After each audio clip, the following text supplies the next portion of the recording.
Yeah, I do. What up? What up? What up? What's y'all? What's going on? What's y'all? What's going on, y'all? Y'all know who it is. Share to my groups. Uh, I share it in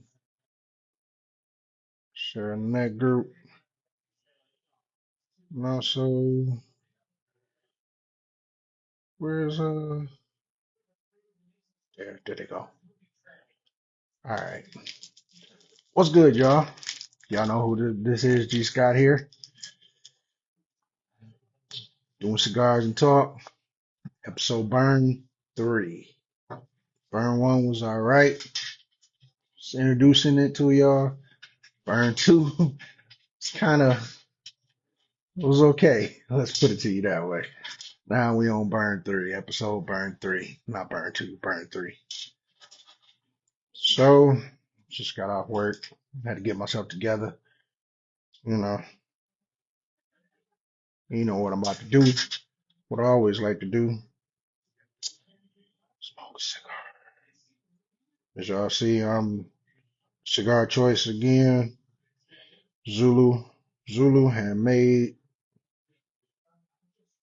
by George Rico. Yep, George Rico. Handmade. Most of y'all people are probably out having fun, hanging out, spending your hard earned money. I don't want y'all to feel guilty when I say that, but yeah, I think y'all spending your hard earned money. So I've been watching YouTube, been looking on social medias like Facebook, of course, TikTok and Instagram, trying to see what everybody was talking about, what they were on. I missed that. What they were on, you know, most conversations have been about, like I said, the Kendrick Lamar and Lil Wayne somewhat beef, and that Drake lawsuit, which to me, I find it crazy that Drake is doing this lawsuit because he got smashed. Let's be realistic. He got embarrassed in that battle.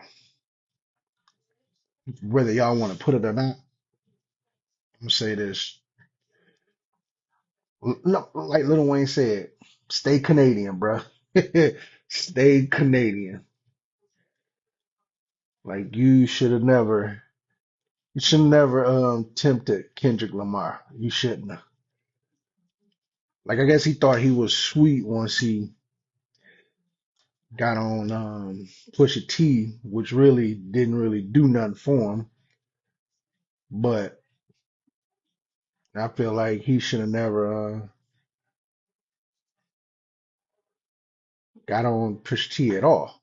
But he did. So that was crazy. So now he decided to feel like he was Superman and he wanted to get at Kendrick,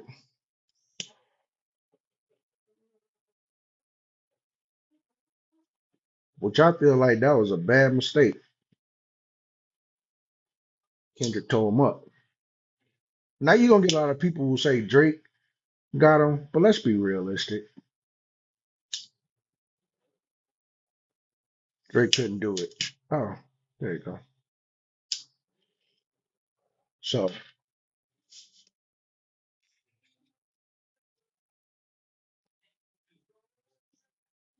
right now, everybody is.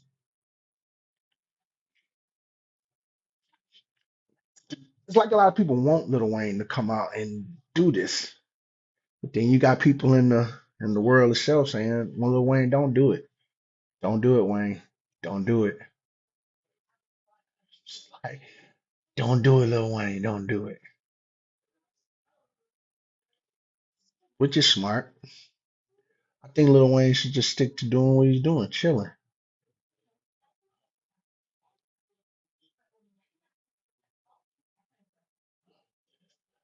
How was everybody's Thanksgiving? What all y'all eat? Me, I had mashed potato. I had macaroni and cheese, turkey, greens. It was good. It was good to eat. Gotta get this weight down. I'm probably 290 right now. You know,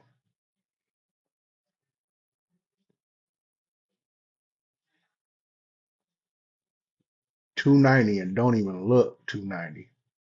Let everybody else say it, but I think I do. I think I do. I don't know who's all up, but we'll see who all jumps on the live or not. Or I could be just talking to myself, which would be cool. I don't mind it.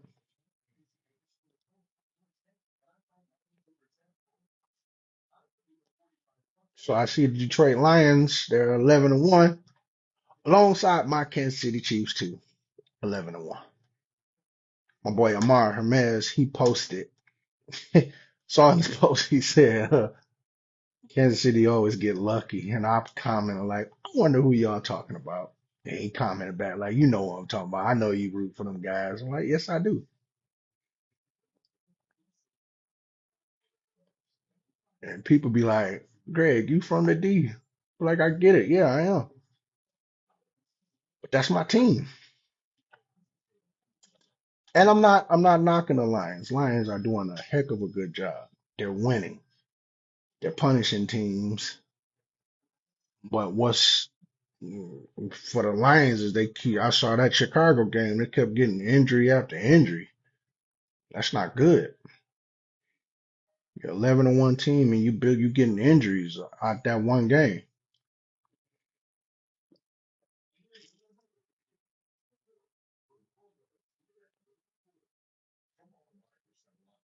I love these cigars.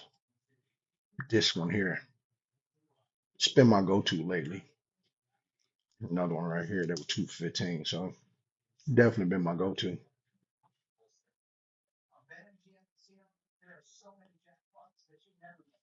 Let me see who's all. I'm about to tag some people, get people check it out. On here. I know Sid Jones probably somewhere. Let me see if Kev Massey us one of my brothers. I invite Sid Jones, Rob Brown, guys who I know who smoke cigars. See Mike Hamilton up. It's my guy in Texas. I already sent the invite to Jack Tripper. That's the guy who will co-host with me. Um, Calvin, he probably sleep. Nah, he shouldn't be sleep. He ain't got nothing to do. Um, Trying to see who else on here. If they accept the invite.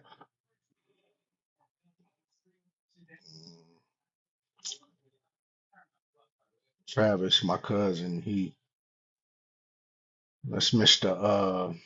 Hollywood. My boy Alfonso, he Mr. Hollywood too. Shout out to him on his Tubi adventure. He's doing real big things. Y'all check out my guy Alfonso Settles, man.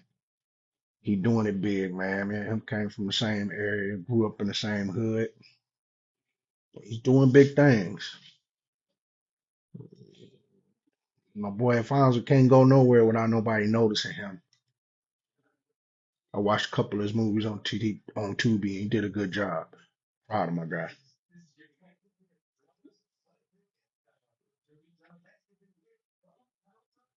It's gonna be one episode on cigars and talk where I'm gonna just have people come on there, shout out their business, what they do, what they provide, and everything. Just to let people know that it's time for Black America to get it going. Because obviously European America is falling apart, and it's time for us to stop sitting back. Let's just get it. But I know a lot of people going to say we said that so many times, G, it's starting to get on people's nerves. And yeah, true, we have said that so many times, and yet we still have not yet to do it.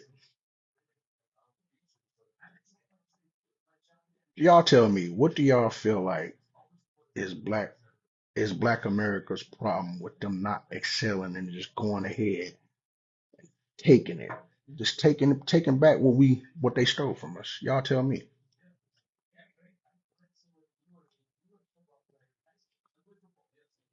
Can't see nobody in the comments yet, so I figure people must be out having a good time, and it's cool. I don't expect nobody to like get on here like what's G doing? What's G talking about? This is Cigars and Talk. Keep it Smokey podcast. I'm utilizing from Facebook. Oh shoot. So I expect people calling in. The only part about Facebook is when you do the live, you can only bring three up. So, you know, my boy Jack Tripper, he comes up here along with me. And then we just bring up one person up there and they want to ask what type of cigar they like, what type of cigar we recommend or they should start off with, and they should. Excuse that. My baby called me while I was on live. I'm probably going to start this over again. I don't know what's going on, what's wrong. I don't want to be mad. Hold on, y'all. Why did you just unlock the door?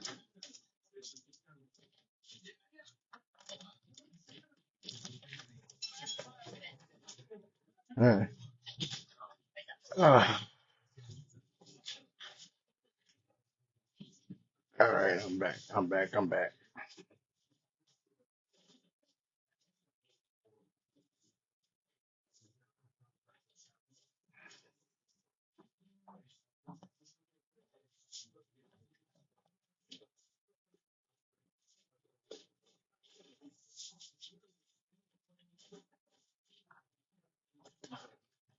Okay, so who y'all got? Michigan or Ohio State? Who's gonna win?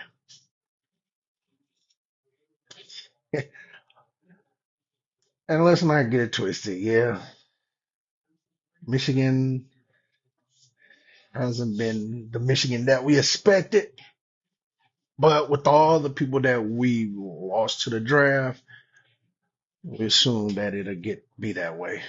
So back to regrouping with Michigan. Now, Ohio State, they looking good. Oregon is looking damn good. Colorado, they're looking excellent as usual. They picked up. I think their defense is starting to excel. Shador Sanders, he's balling. He's been balling. Travis Hunter is a beast. Let's acknowledge that. I think Travis Hunter should get Heisman the way he's playing both on offense and defense. So I don't know who agree with me on that, but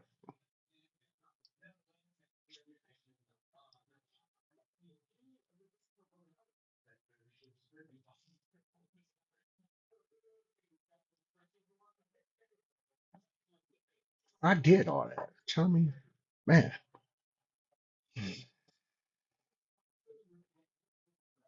I mean, y'all check out the dude Kai when what was that?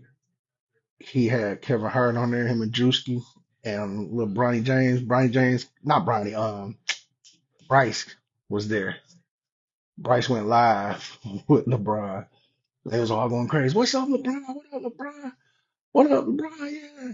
LeBron James, what up? And this cat, Kevin Hart, he asked Bryce for the phone. So he got the phone from Bryce.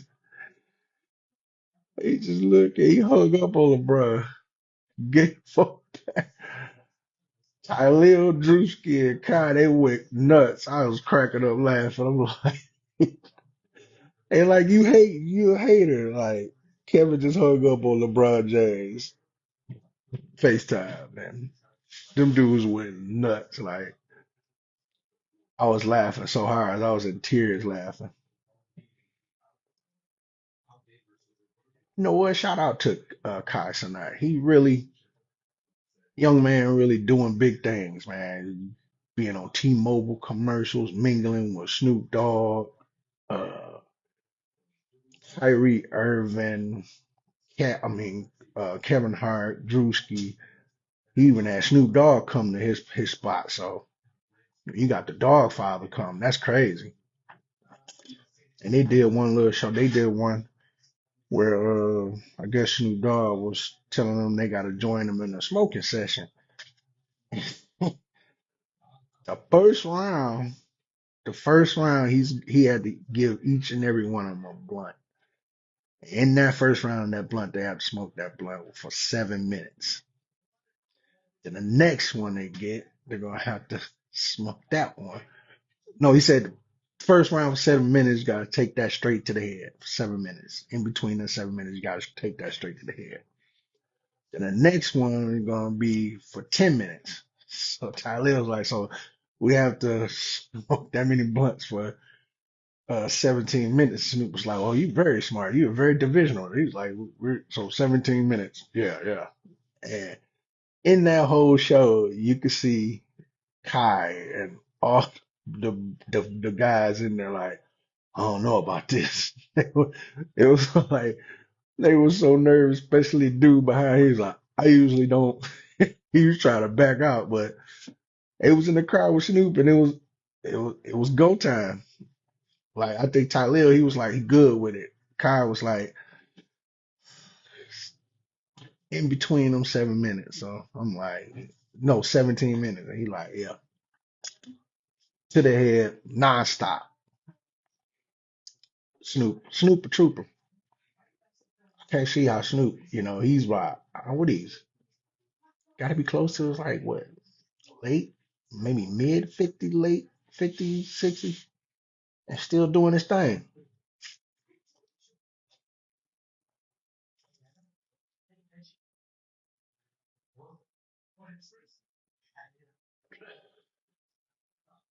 So Lions won Thanksgiving. Um, my Chiefs won tonight. And everybody say their luck. Drake is doing a lawsuit. Everybody's thinking that Lil Wayne done sent out a diss to Kendrick. Kendrick hasn't responded, which y'all know that's what Kendrick gonna do anyway. Y'all know that. Um, what else has been going on in this world? See, everybody might be asleep today. Yeah, y'all might be asleep. Well, like I said, y'all might be out having fun. Y'all ain't on Facebook today, which is normal. Like I had to work, so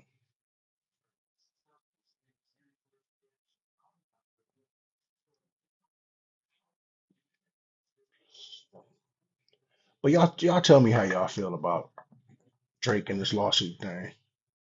I think it's a soft move as a rapper. You know, like in battle rapping, they don't do that.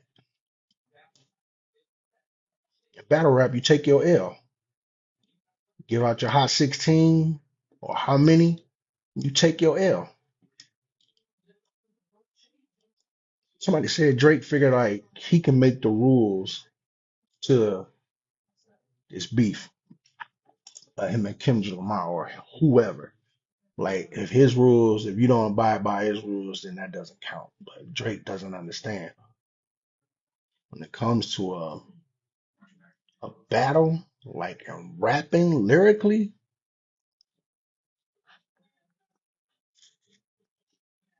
there ain't no rules besides don't come at the family, don't come at the kids or the wife or family wise. And I think that's it, as far as wise when you battle rap lyrically. But in battle rapping, some dudes come at, family.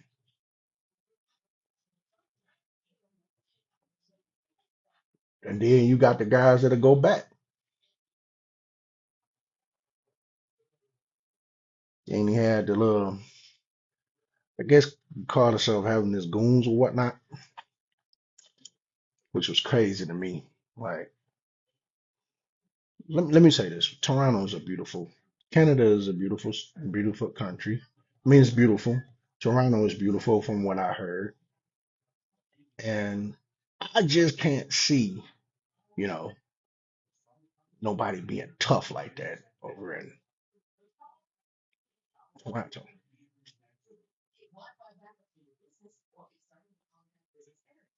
Like when DeMar DeRozan played Toronto, Sacramento played Toronto, and through that whole game, Drake was just standing up, looking at him, trying to make eye contact with DeMar DeRozan. And DeRozan like, man, I got a game to play, bro. Then he made that comment saying if they retire DeRozan's number, he's gonna go up there and take it down. And DeRozan said, "Well, good luck trying. That's a big ass climb. You gonna just climb up there and snatch somebody's jersey down? Just got retired. Like Vince Carter jerseys got retired. So in Air Canada. So why would you even try to do that?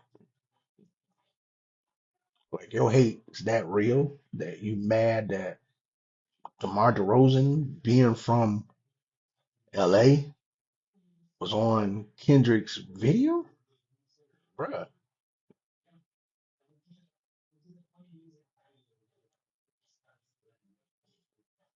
I mean, this new generation is different. The rap game is different. There's a whole lot of things to it that makes it different. So um, I'm hoping to see new artists come out. You know, even local artists in Detroit. Shout out to them, still moving it, still producing Detroit music. Shout out to y'all out there. You know, Cash Doll. Look, I just named one. Like I don't know all the rest of them. Uh, it's a lot of them, but shout out to all the artists. You know, y'all keep doing it, man. Keep grinding, man. Stay out of trouble. Just keep grinding.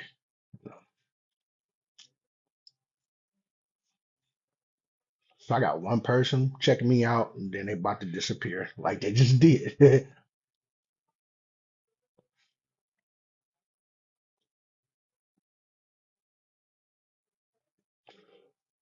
So cold, quiet Saturday. I see.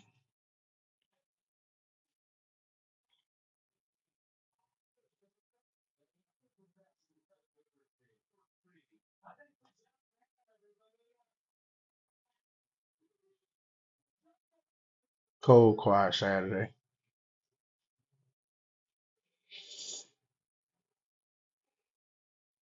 Let me see who I can add who will come up.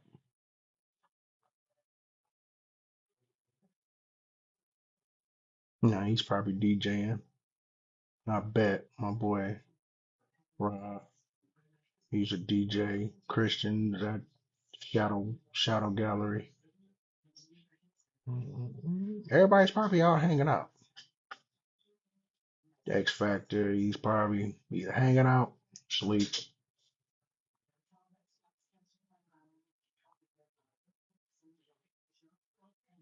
I'm gonna just wait till somebody pop up.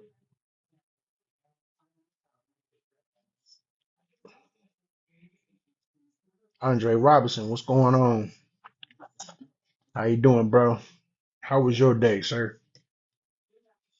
I had to work today, so my day was all right.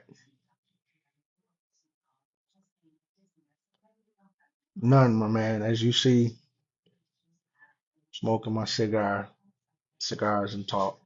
You know,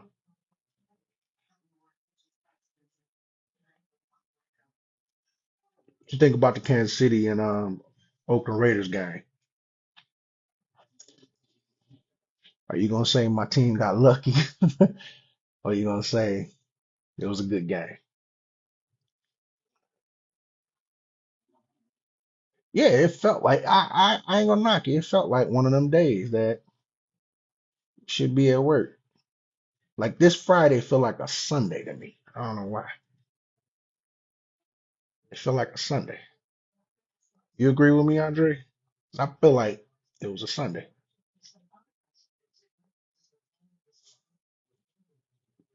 Yeah, I wish I missed the game myself too because I was at work and I checked the highlights.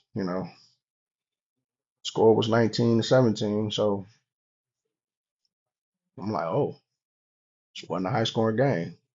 So so tell me how you feel about how other NFL teams who are elite NFL teams that are scoring at a high level, but then you see Kansas City where their score be 19-17 or 21-23 or things like that. How you feel about that? Is it saying like Kansas City is like boring or other teams are you watching you would like to watch other teams play that type of football? Like I look at it as like, you know, there's defense on each side. So they're being way competitive not to make sure that person don't score.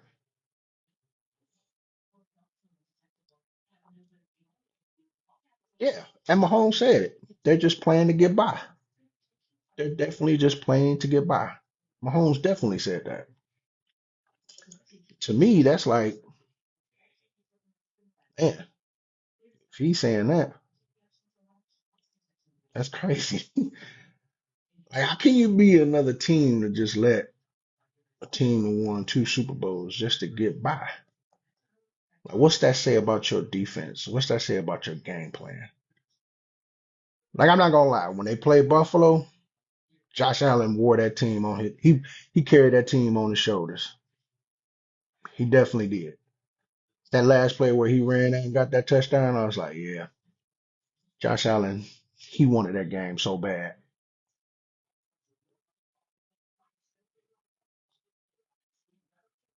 And just watching him take hit after hit and running. Not to mention Josh Allen is a big dude.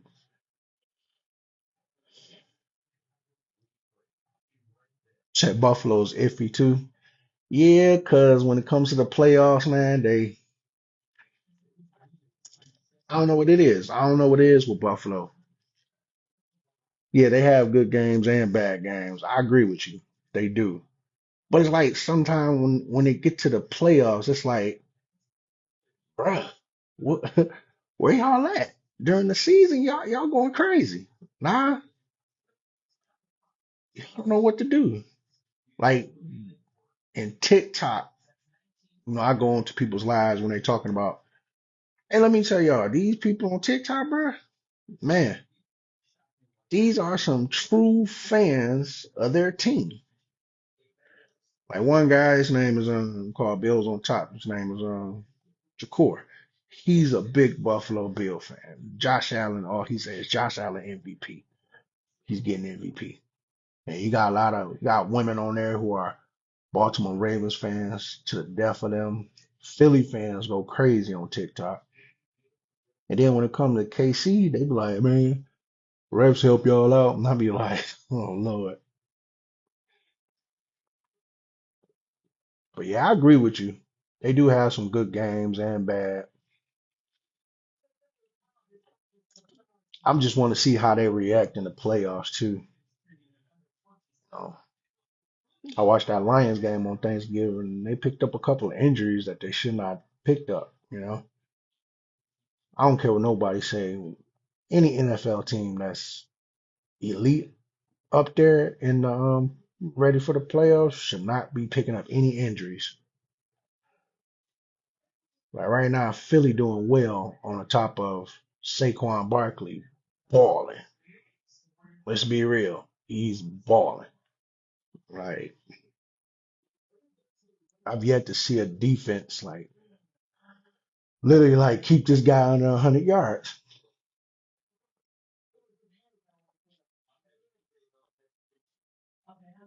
Like soon as he left the Giants, he was like, "It's go time," and he's killing it.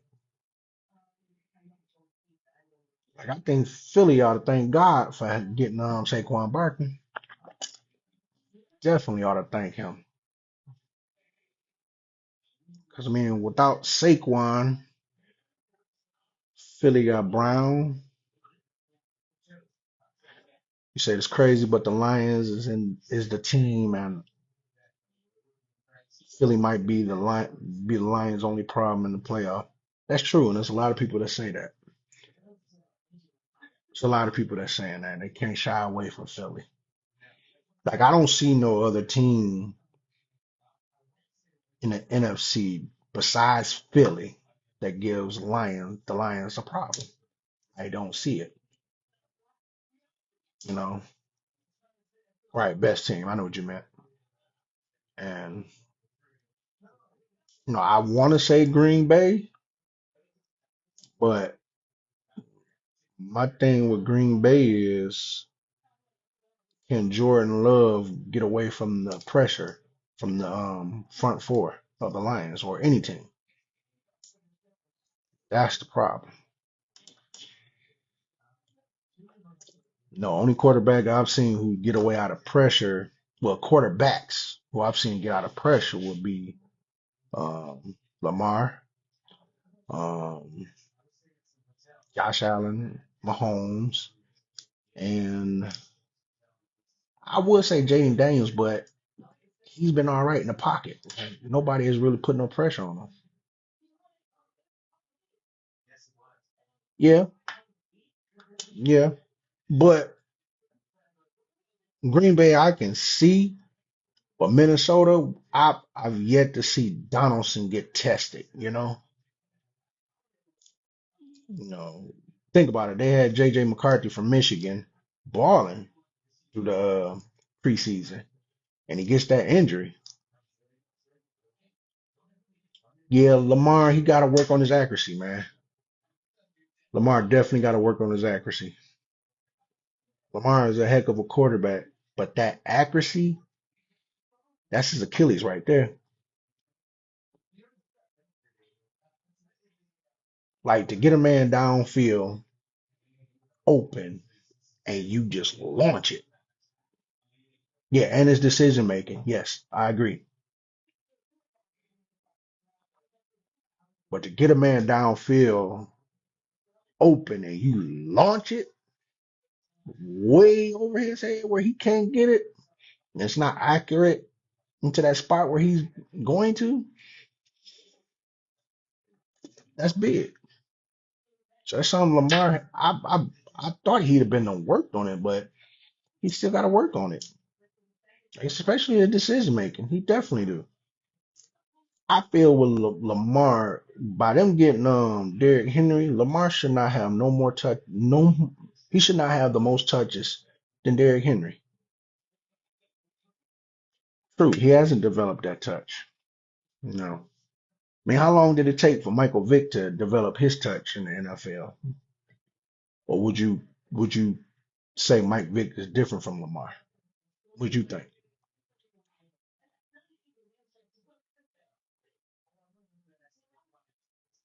Because I think Mike Vick accuracy was straight, was legit. And of course, he was one of them dual quarterbacks who got the pocket. Right. It took a nice minute. I want to say, how long was he in Atlanta? Or was it when he got to Philly? And that's when Mike Vick's accuracy started to be better when he got to Philly under Andy Reid. I think that's when his development got better when he was in Philly because in Atlanta it was just all Mike Vick. Right, right. Yeah, I mean, yeah, he's decent in Atlanta, but yeah, he definitely showed out in Philly. I mean, Jackson and who was they running back?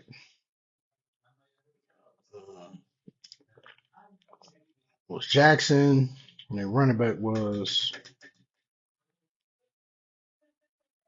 yeah, he definitely had a point to prove. Definitely did. I'm trying to think who was his running back in Philly. Mike Vick running back. Was it LaShawn McCoy? No, LaShawn McCoy wasn't the running back in Philly. McCoy, no, yes he was. Was it? I don't know. I'm trying to think because what team did McCoy get drafted? It was McCoy got drafted to Philly, didn't he? Before he went to Buffalo, right? I think so, if I'm not mistaken. Correct me if I'm wrong. So,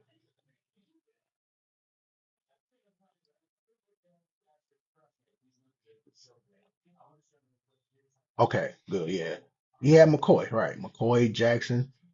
He had a group set of people. Nice tight end. Mike Vick had a group set of people in Philly. So Andy Reid then had an okay defense too, with Dawkins in there in the back.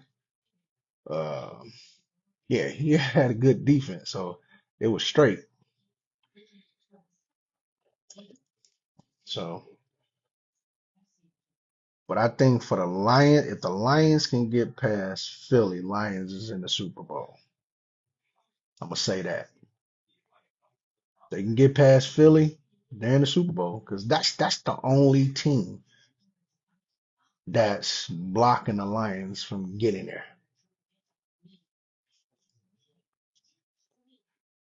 And if they get my boy Aiden Hutchinson back for y'all defensive four, then I'll say Lions is getting past Philly. Aiden comes back. Okay, it was McCoy. Good deal, good deal. Appreciate that. But the Lions can get Aiden Hutchinson, which I don't think Aiden's gonna come back. I feel like Aiden should just chill out and let that injury heal on its own. Take go ahead and take advantage of the rehab and get it back going. Come back next year stronger than ever. The Lions made a good trade to get my man from where is he from? Was the Browns? From the Browns? It's pretty good. I think that's the Browns. Don't correct me if I'm wrong. He get in there and does some damage. He made Caleb. He put pressure on Caleb, so that was pretty good. Even though Caleb Williams, I feel like he got a lot of work to do.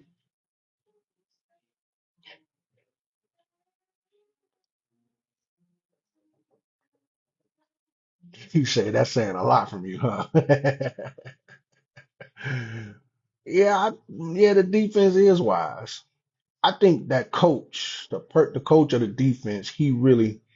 What's up, Eric? What's going on, bro? You think Caleb gonna be a beast? Mm, I mean, he's showing progress later in the game, later in the season, the games.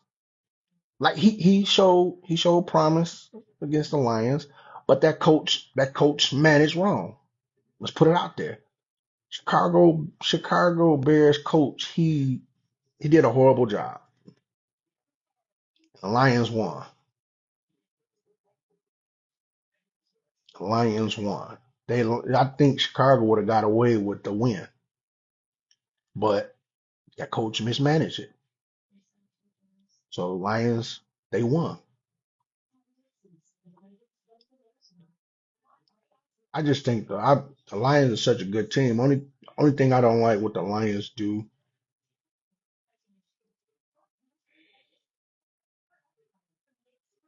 He got time to find and his footprint still. Yeah, I agree. I definitely agree. I just don't want, for me, I don't want the Lions getting a shootout with any team. You know that winning by 3 points, that's close. That's like pushing it. But that's Campbell's game. You know, he wins the games that way and he's satisfied with it. And I guess that's what grit means. You know, wind a timeout, tie game, Take as much time you need off the clock to end it with a field goal.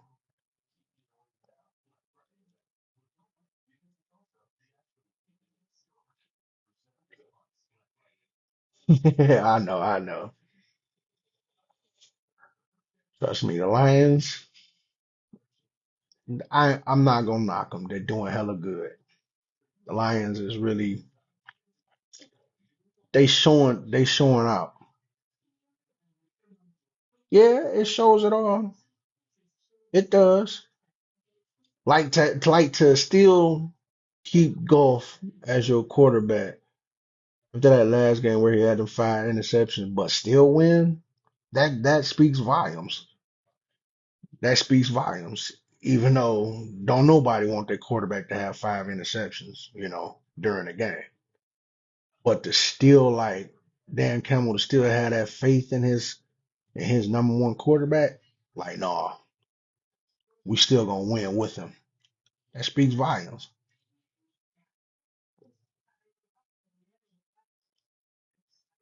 I gave Dan Campbell credit. That one season before last year, where they ended out strong. Right, yeah, Golf been there before. He definitely has. So Golf understands it. He definitely understands. And I hope that quarterback that they have, he's taking it in what he's watching. The young gentleman from where is he from? Is he from Tennessee? I think. Yeah. I think was it? But I hope he's watching and taking it in what Jared Goff is doing on the field.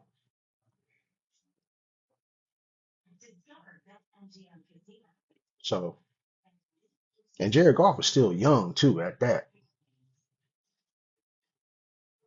Right. He gotta be taking notes. I mean, you look at like for instance, look at all the quarterbacks that came out of Green Bay. Brent Favre, and he had Brent Favre, he had Aaron Rodgers watching. Aaron Rodgers took note of that, took over Green Bay. Then he had Aaron Rodgers balling, then Aaron Rodgers had Jordan Love watching, and Aaron Rodgers decided to go somewhere else, and Jordan Love stepped in. I mean, that's basically how you learn the game. Literally how you learn it. Take as much information as you can. Not every quarterback can be like a Tom Brady where you just take over for Drew Bledsoe and get in there. And yeah, he's still young. Said you about to suit up. Wait, how old are you, Andre? You talking about you about to suit up? You younger than golf?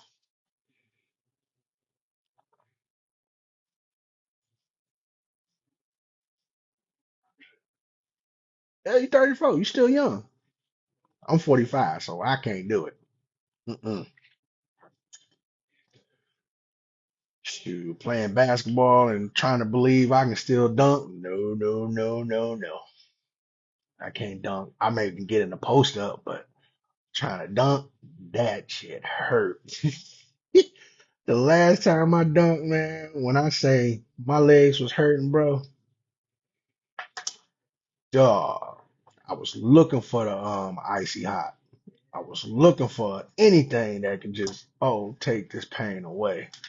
But I have to admit I've gained a lot of weight. Like back then I used to be what 180, 190 jumping out the gym. Get to college, they woke me up to 215. That was something I couldn't handle. No, I tried that coach thing. I tried that coach thing. Trust me, I tried it. I got patience, but I tried it with the UAW league.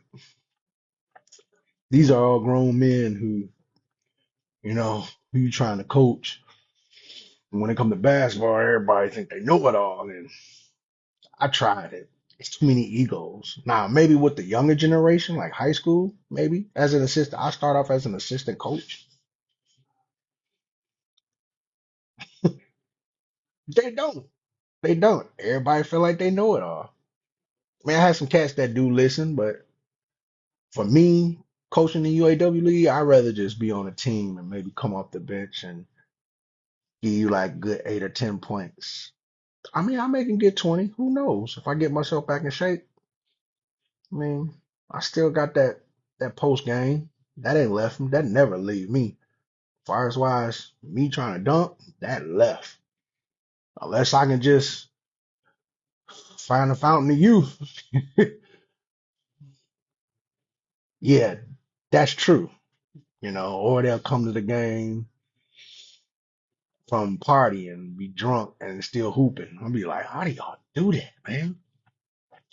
Y'all want to come straight and y'all look tipsy and ready to hoop? Man, whatever. But I'm not gonna lie, it was some good players in the UAW league, guys that I knew that can go. A couple of guys. Um, my boy Javon Battle, he was in there. I know he can go. TC was balling. I knew he can go. Um, it was a lot. Guys that I used to play with in AAU or high school or even college or even like summer ball. They were playing in that league. Then it was just some guys that came up the street who been hooping on playing street ball that can go. So I ain't gonna knock the league. The league was straight. But the generation where it surpasses now, the league now, you got everybody want to be like Steph Curry. Want to pull and shoot threes. Or want to cross somebody over, bring the ball back, cross them again, knowing that they got the lane, but then they bring it back because they want to hear that, ooh, he did that. Yeah.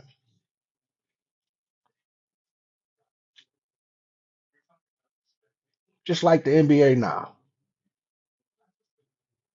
The NBA has got soft, from my point of view. Um, Teams are scoring more than 110 points now. There's no defense. Players are joining other all-star players to win a championship. Yeah, definitely soft. Like soft. Capital SOFT. Soft. They say life.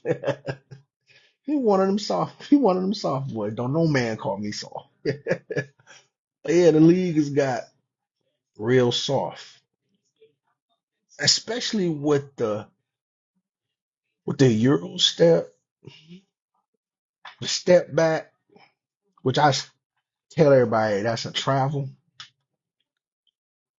And I understand the league has progressed into a European type game, which I feel once LeBron, KD, Curry, and all them leave, it's gonna be all international players in the NBA.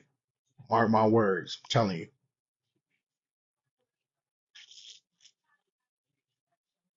You can see the NFL is trying to do that too. You can't even go and hit the quarterback like you want to. You basically got to two-hand touch them, and if you fall on them, you can't fall on them hard. They'll get injured. It's like the Brady rule they created.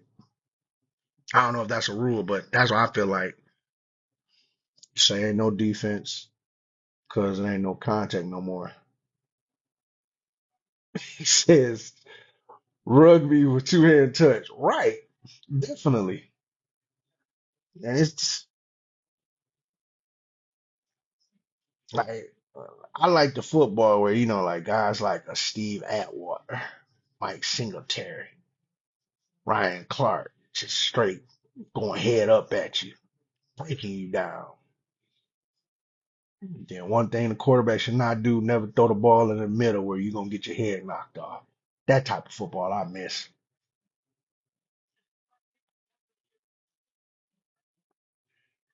Oh, it is.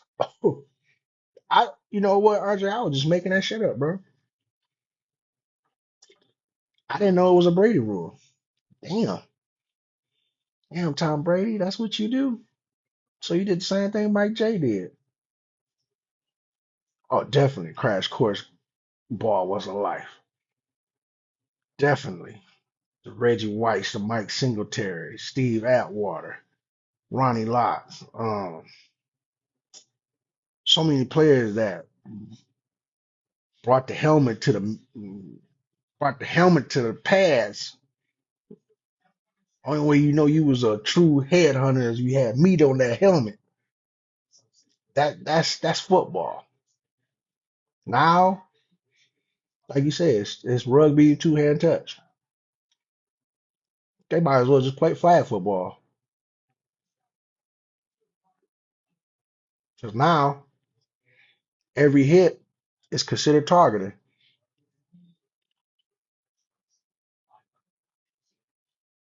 Right.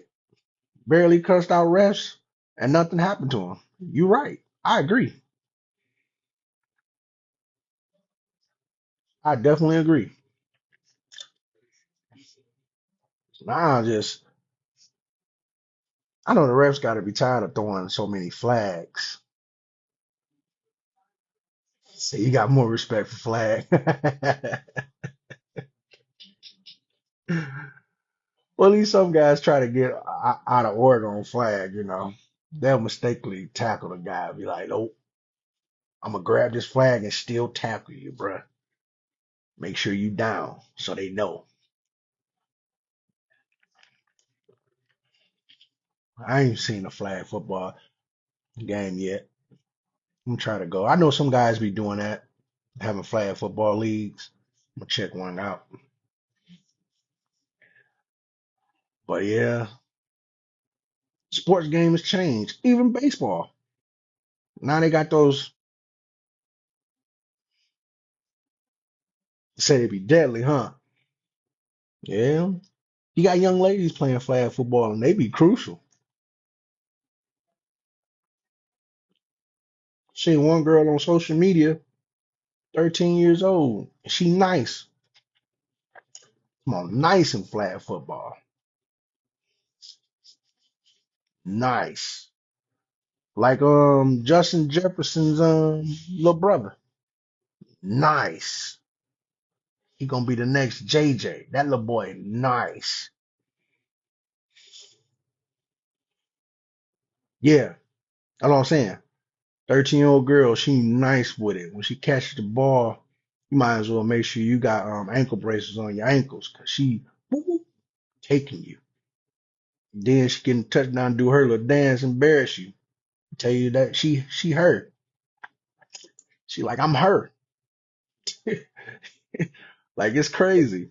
Like the evolution of the football game is changing now. I think they should put a women's NFL, but a lot of people gonna have their discrepancies about it. Look at the WNBA. Even though I think the WNBA is kind of soaring right now, you know.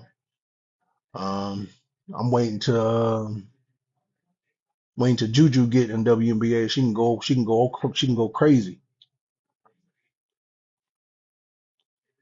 'Cause right now in college up at USC, Juju giving them buckets. Juju Juju game remind me of a Deanna Nolan. I don't know if you remember her from Detroit Shot. That's what Juju game remind me of. And Juju nice. Oh, did I spit in that? Yes, I did. Like a dumbass. Excuse me. Not paying attention to what I'm doing. But yeah, Juju, when she come out of college, I'm watching WNBA because I want to see her go at Caitlin Clark. That's one person I feel Caitlin can't handle. Juju.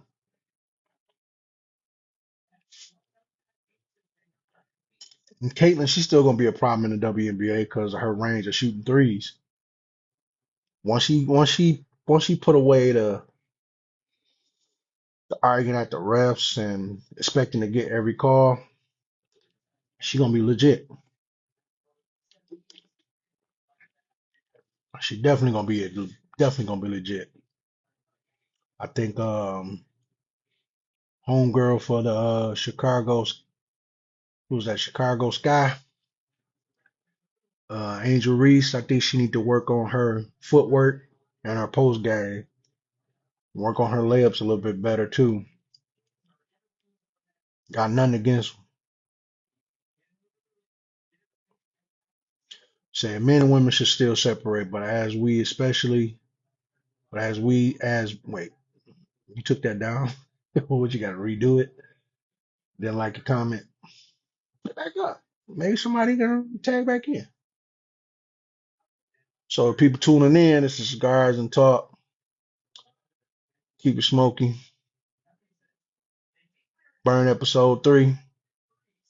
Episode Burn 3, I should say. I doubt if my dog Andre got a cigar. I don't even know if Andre smokes cigars, so I appreciate him being on the live. I feel some people gonna join in a little bit. Like I said, they probably out partying, drinking, so they can wake up and probably either go to work or lay their head down like, what did I do? But yeah, back to WNBA, I feel like Caitlin Clark, she gonna be a problem once she does what her dad tell her to do. Stop crying and play ball. And that's what he's been telling her. But she don't listen.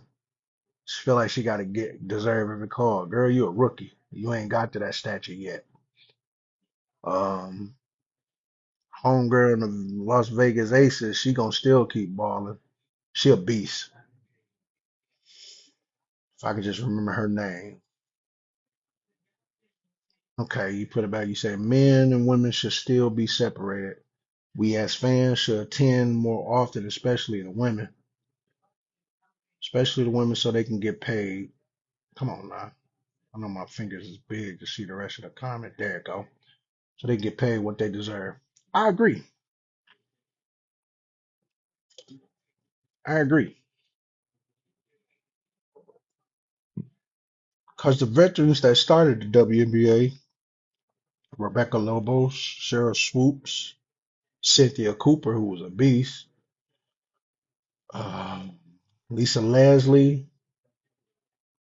my girl Kim Ford.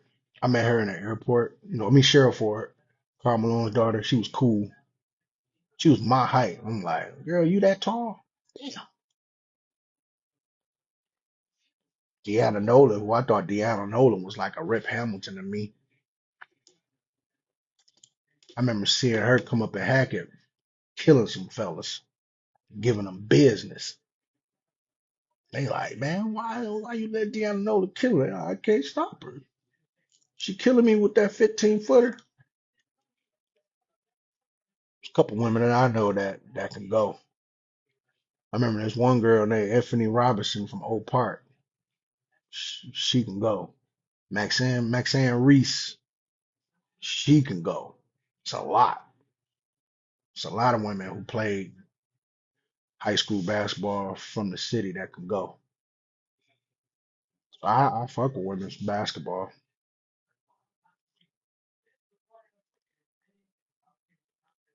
Somebody made a comment, felt like the women's rim should come down to like 9 feet, 9.5, something like that.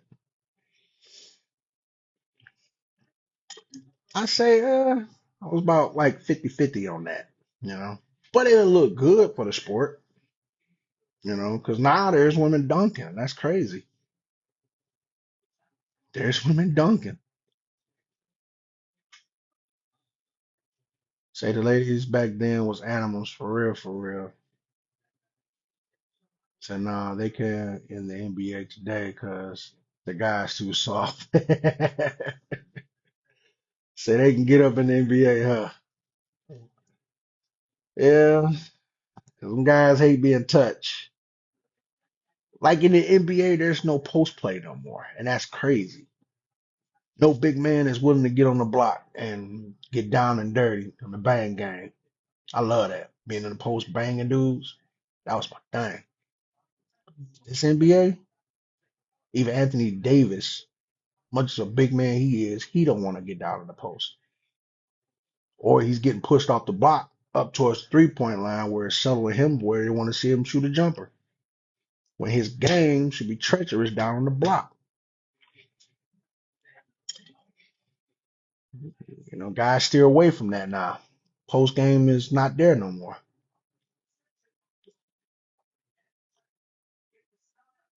Only player that I see that's really doing it on the block is Joker.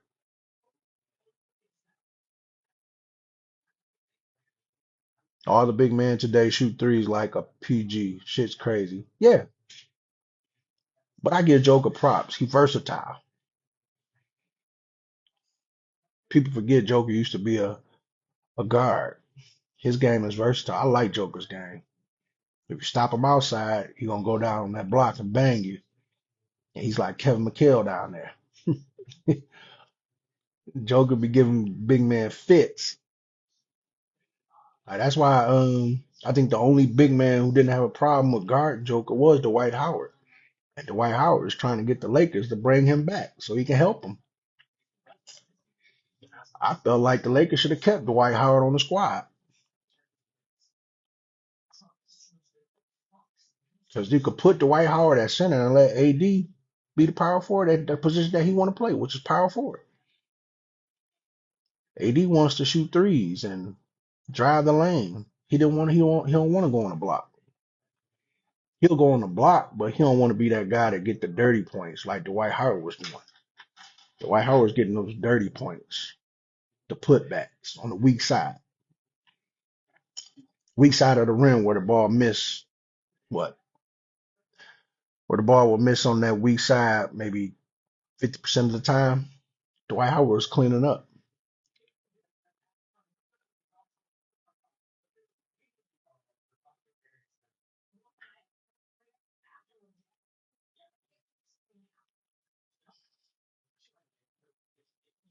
Said that was cool. That's cool. We had Paige out in Sacktown way back when, but not everyone over 6'10". Yeah, Dwight knew his role. He knew he wasn't that dude that he was in Orlando. And Sacramento, back then, y'all had a squad. Mike Bibby, Doug Christie, Chris Webber, Lottie Divac, Peja Stojakovic, off the bench, Bobby Jackson, uh, Gerald Wallace. I was expecting like the year y'all had that team with Chris Webber and them to get a championship. I was expecting that, but those Lakers was in the way. Kobe and Shaq was in the way. Those, and I gotta give credit when credit is due. Lamar was a problem too. People forget about Lamar Odom, 6'11" guy with handles. With handles. I liked the Lamar game. Lamar Odom game was fits. He gave big guys fits because he can handle that rock. Like when he came to LA to play with Kobe, Lamar Odom game soared. You start to see his game truly. Like when it's just Lamar, Kobe, and Paul Gasol, man, they was fits. Paul Gasol was a 7 foot what? 7 foot guy, 7'1", who just gotta be in the block, trying to be a passer. Yeah, Lamar was definitely a sleeper. He didn't play with the Clippers, Dallas, LA. Who else did he play with?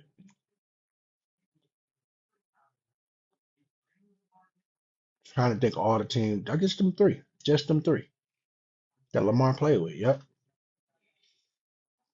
But I think Lamar career, yeah, Gasol was a cheat code. Definitely. Both of them Gasol brothers came in the league. That was problems. Then they had both of them boys when they was in Memphis. Back then it was the Vancouver Grizzlies. They have both of them on the same squad. Dog. I was like, where these two brothers come from?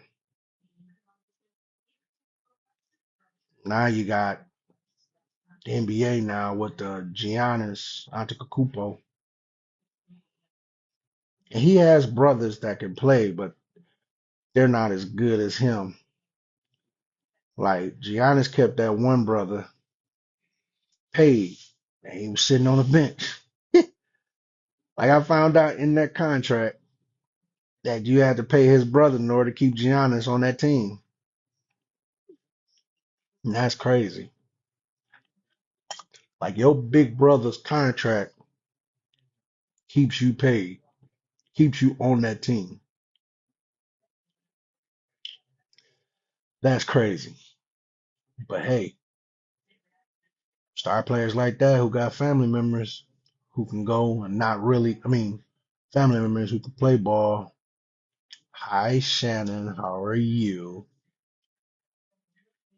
Who can go and play basketball and well, who wasn't that good in the league because of their star brother is the man will keep you safe, keep you from getting traded. No, I'm not going to bed. I just got off work. You go to bed. But who else? Like the Ball brothers, Lonzo and LaMelo, they're balling. But the other brother, Giangelo, he's not on the NBA team. I wonder why he hasn't been considered to play on the NBA team. He was playing for Charlotte for a minute, and they waved him off. I guess either he didn't fit the system or whatnot, but they definitely waved him off. Man, Shannon, you take your butt to bed. You got to go to work at your other job. But it's 12:51, 12:52 now. People still at the club going crazy, or as they say, getting lit. Definitely they are. I don't really do clubs like that no more. I'm old now, I guess. I'm literally old. My club is at home, chilling. Back to what I was saying, like the athletic sports, it's getting soft. Football and basketball.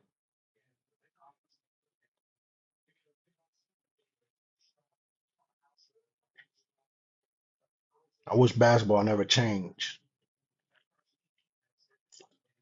but I think if David Stern was still alive,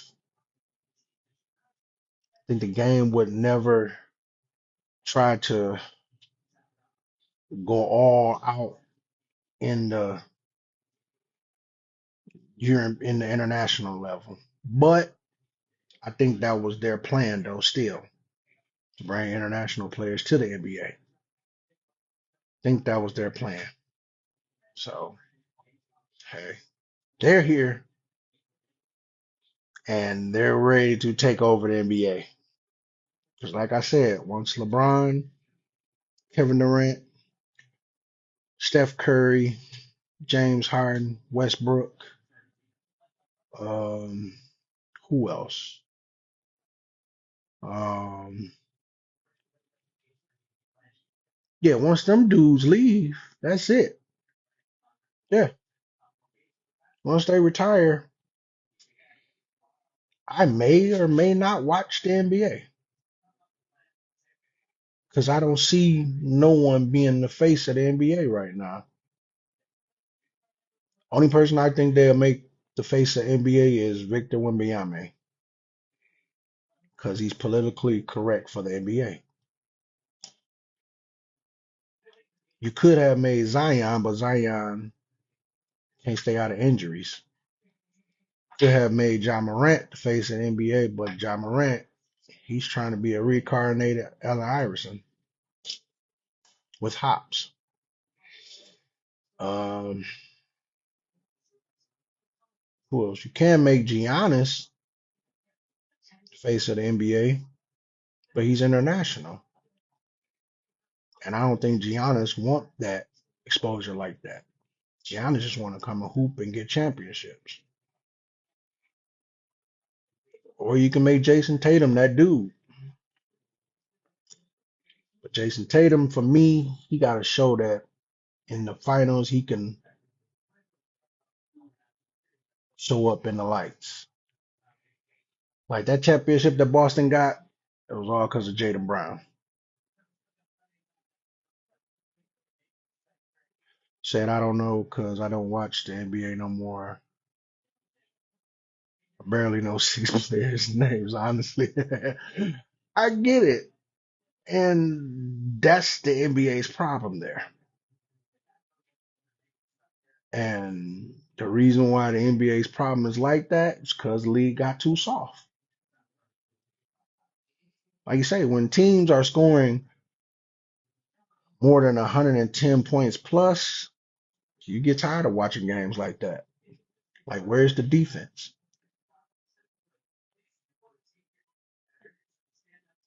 Like, where's teams locking up other teams to keep them under 100 points? You haven't seen that yet. You won't see it in this version of the NBA. You won't see it. Man, I've yet to see a team that's been defensive minded at all. Like, you tell me who could you name one team that is defense first before offense? None. Every team in the NBA is like getting 100 points. No lie. Well, not the Washington Wizards. They thought they would have Jordan Poole beat a Steph Curry, but Jordan Poole's shot is not like that. Let's be real. So, yeah, most NBA teams are getting over 110 points. And mediocre teams at that.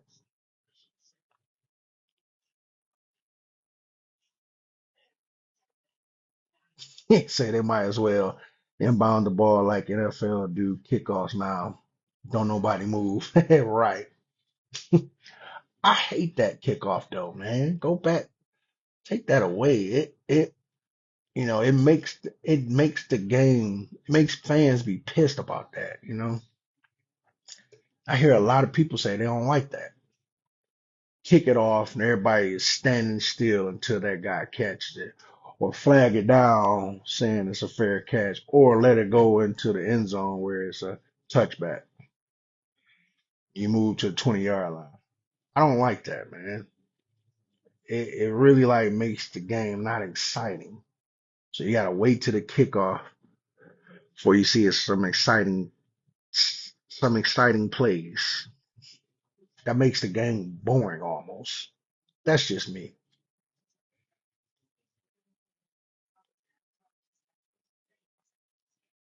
Definitely, that's just me.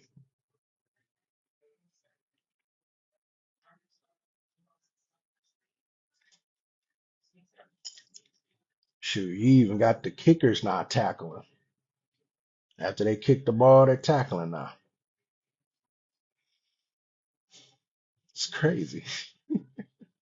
Most time the kickers kick it off, they get that black kickoff thing and they go into the sideline. Say they're trying to rotate these teams to get a chance to get a championship, so it would be fair. And yeah, the NFL definitely failed with that one. Definitely they did. Why rotate a game to where your fans who are real fans of that team that will come and watch that team do some damage to the other team? Why do that to your league? I think they might change that kickoff method. Now I get it. You don't want none of your players to get hurt during the kickoff, but still, come on now.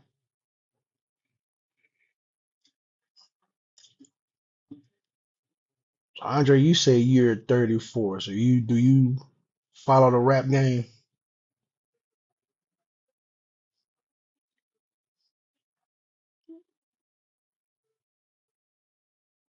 tackle back. He said wait, kickers could always hit. They tackle better than most safeties. Wow. So you follow rap, so change this narrative, change the subject. What you think about this Kendrick Lamar and Lil Wayne beef? Let me get your input on it. See what you say about it. I got three people up here. Who else is up on here? Just watching, not saying nothing. Come on, jump in the conversation if you want. You don't got a cigar, just smoke. Say it's not a beef. Well, they trying to make it one.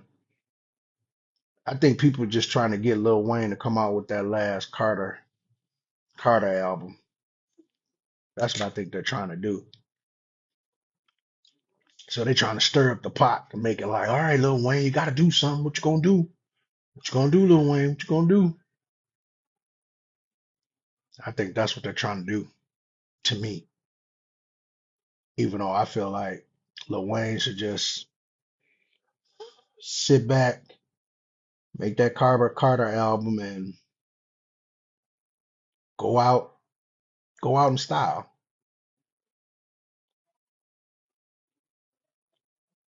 Because right now, the rap game is different. Definitely different. Like rappers I listen to are the old school rappers. I listen to Kendrick. I listen to J. Cole. My daughter, she loves J. Cole. That's her favorite rapper. I listen to Kendrick Lamar, J. Cole. Uh,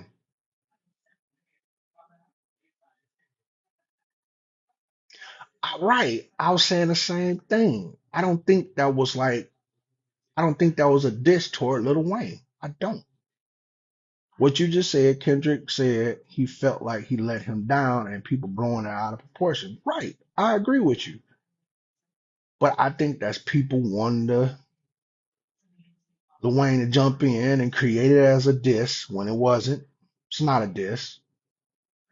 It's just him saying, hey, Lil Wayne, I'm gonna step it up, you know? And Kendrick is a fan of Lil Wayne. That's the crazy part. So they trying to use the Super Bowl as like hate, even though that wasn't Kendrick call. That was Mr. Jay-Z. But let alone that wasn't Jay-Z's call. That pretty much was the NFL. I think how many times they had the Super Bowl in New Orleans? Like three times already? So you mean tell me out of any time they hosted the Super Bowl, Lil Wayne wasn't performing in the Super Bowl? I tell you something. I mean, Dr. Dre and them got to perform. Yeah, definitely. Everybody is really mad that Kendrick got that spot in the Super Bowl and not Wayne. But like I said, there's been plenty of times that New Orleans has hosted the Super Bowl. Why didn't Lil Wayne get them spots? They gave it to other people, so why they not mad at those people who got them spots? But I guess since it's Kendrick, they like, why Kendrick get it? Let's look at it. Let's dissect it, Andre. That Not Like Us really did something. That Not Like Us made a movement. And Kendrick's I like Kendrick's metaphor in rapping. I like what he's doing. It's almost like them careers matter. Definitely, they do. They definitely do. Think about it. If Drake wouldn't have never said anything about the big three being him, J. Cole, and Kendrick, Kendrick would have still been chilling. We would have still been wondering when is Kendrick Lamar gonna come out with an album. You know what I'm saying? But instead, Drake had to poke the bear. He should have never did that. Because boy, Kendrick opened a can up. I done listened to all those songs that Kendrick put out, and I'm like, wow, this man is not gonna stop. Definitely not gonna stop.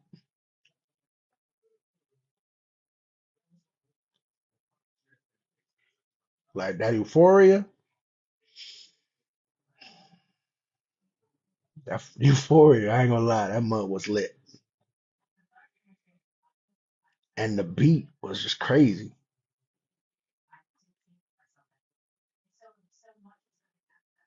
Said Kendrick's catalog ain't the best, especially compared to Wayne, but Kendrick been the hottest in artist consistently in the last 18 months. Right, definitely.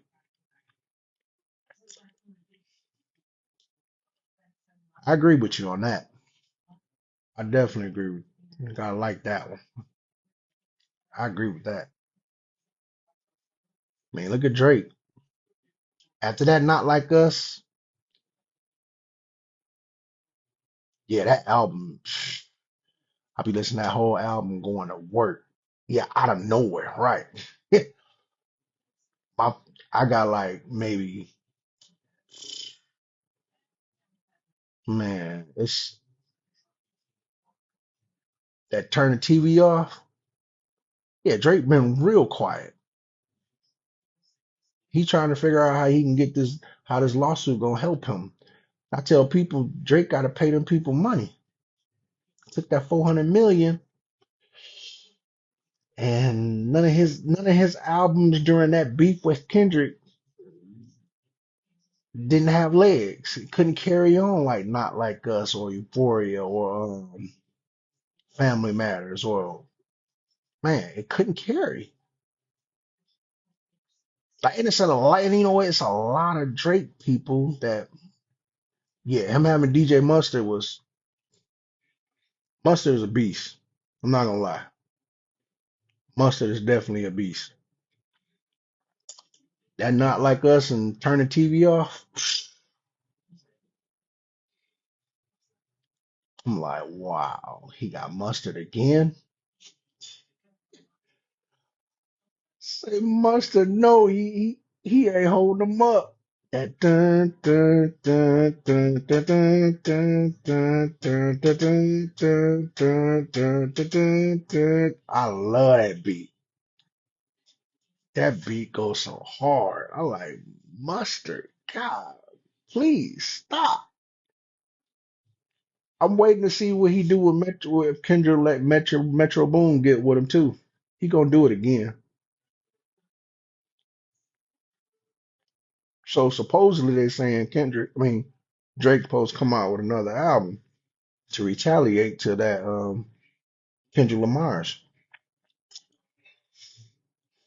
I'm gonna say this.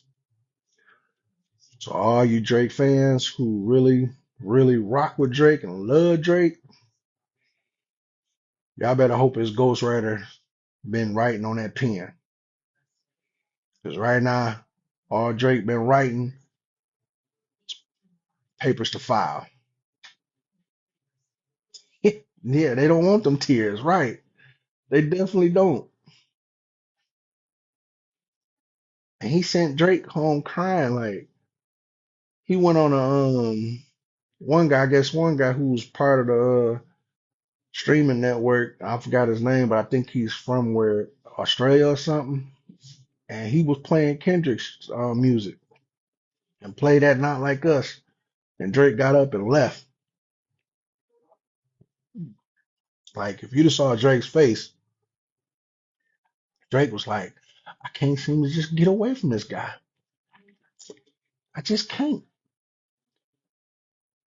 Like at some point, like you gotta like listen to what Lil Wayne told you. Stay Canadian, bruh. Stay Canadian. Keep it Canada, baby. To me, Drake trying to battle rap, it's not him.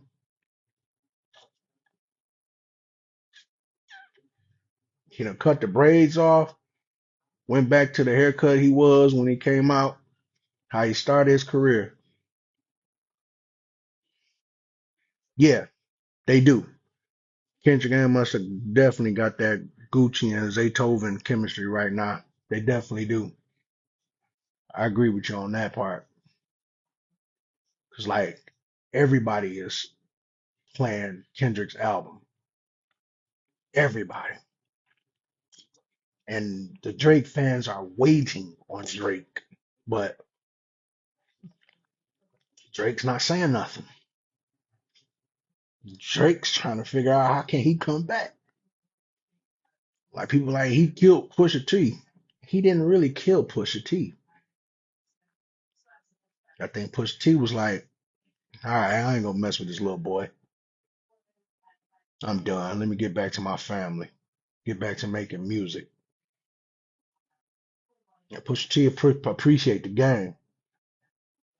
Drake is in the game just to make money. It's a difference.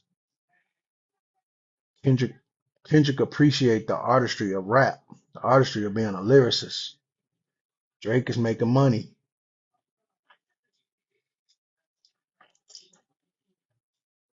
You know,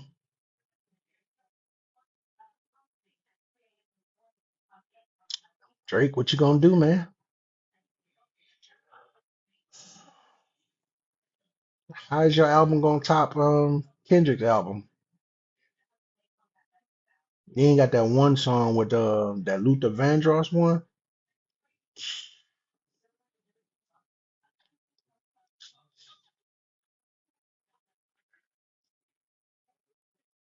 Yeah, he definitely got cocky after Meek Mill.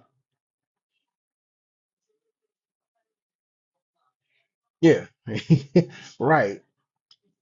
Andre said Drake not that kind of artist, but wants to be. He got cocky after Meek Mill, and he too little for Push to acknowledge him. I said, yeah, I agree. I definitely agree. Because Push T was going at him, and Push T wasn't holding him up. But for him to just go at Kendrick like that, especially putting a song and Kendrick came back, then before Drake could put another one, Kendrick put another one. Man, the streamers were going crazy. Like, Kendrick got another album, another song? Wait a minute. Like, some of these fans was just crying, literally. I was just laughing because I'm like, y'all woke up the sleeping giant. Y'all should have let him stay what he was doing. Let him stay in that hiatus. Y'all woke him up.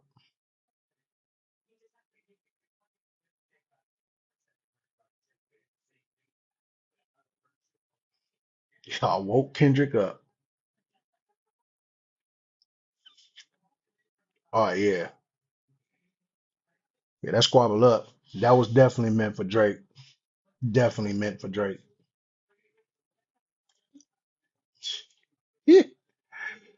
And TDE, he like, y'all did it. TDE say Kendrick is on a warpath right now. And y'all did it. Y'all should have let that man stay quiet. But y'all didn't. That's why J. Cole got out of it. And J. Cole is sweet to me. But J. Cole was like, nah, mm-mm. No, I love the rap game. I love the artistry of the rap. I love the culture. I'm not gonna do that. No, no. The people felt like J. Cole was soft because he didn't want to battle Kendrick. No, I think J. Cole was smart. J. Cole like, nah, this will get bad. Kendrick and J. Cole, they're like the same guys. They don't like that light. They like where they're at. Low key out the way. Let me make my good music. Stay out the way. But Drake wanted to kept pushing the button, pushing the button. Gonna go on my man's stream saying you gotta spit facts, not fairy tales. Well, You tell us what's facts and what's not. What's fairy tale, Drake? You tell us. And he has yet to tell us what's fairy tale.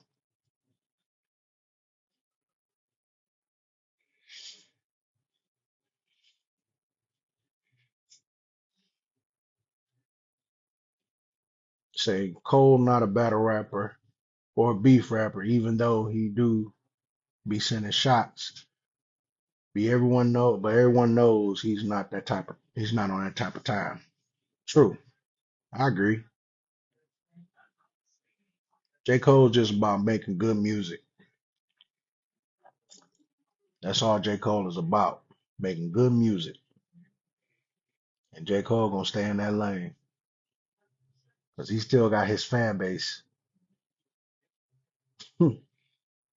I feel like Drake's fan base is depleting right now because they're wondering like, what's he gonna do?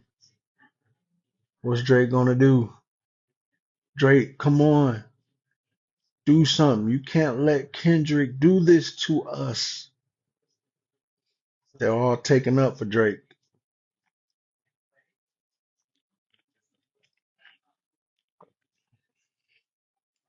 What's that one song? What's that one? I forgot that one time. Man, something. Man in the Garden or something like that.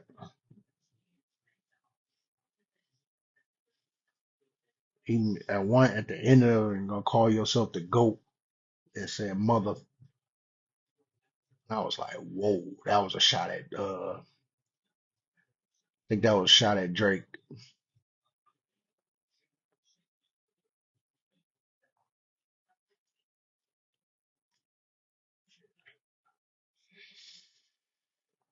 I want to see how this lawsuit play out that Drake is doing.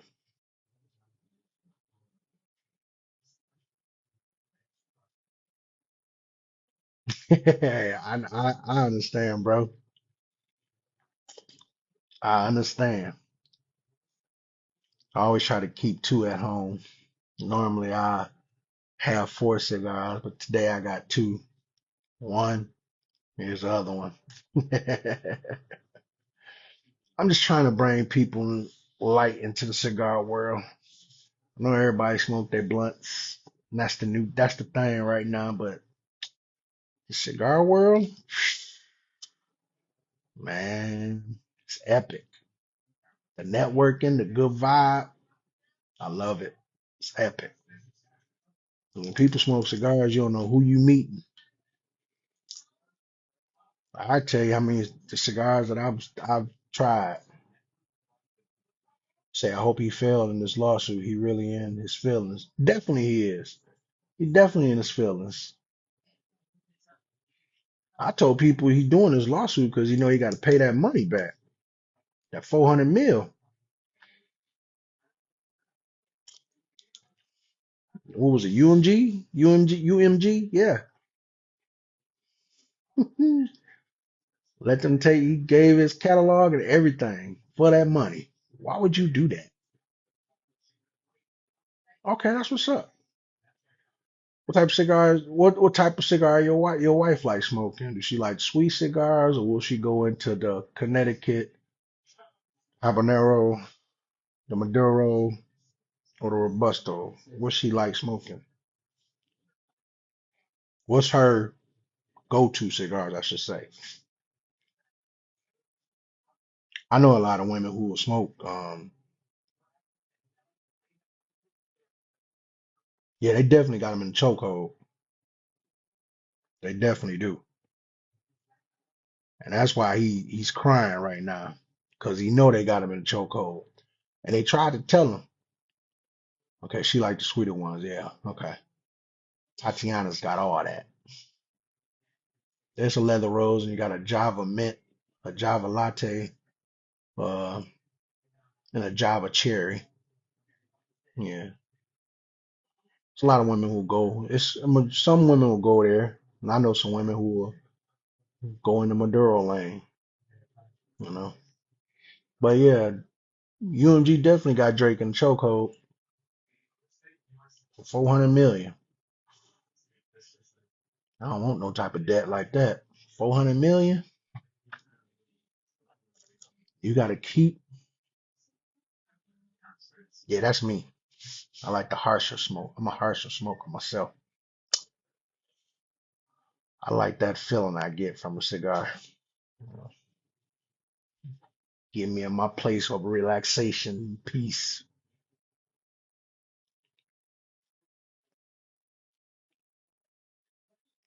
I be trying to get some of my boys step their game up. My boy Bear, I be trying to get him to step his game up now. He's graduating. He's literally graduating. Bear's literally graduating. He's moving up. He was on that Tatiana thing, and I had to get him off there. Like, what you doing, bro? You 40. Get out of that. Like my dog Jack Tripper say, some men like to stay in that lane though until they really ready to move from it. Say he wasn't thinking at the time. His team set him up, I believe. Ooh, you really believe his team set him up? I think his ghostwriter just didn't have nothing he can give him. Like his ghostwriter probably crying too. That's just me. I believe Drake's ghostwriter like, why did you do this, man? I can't keep up with Kendrick. Kendrick just keep coming. We can't shut him up.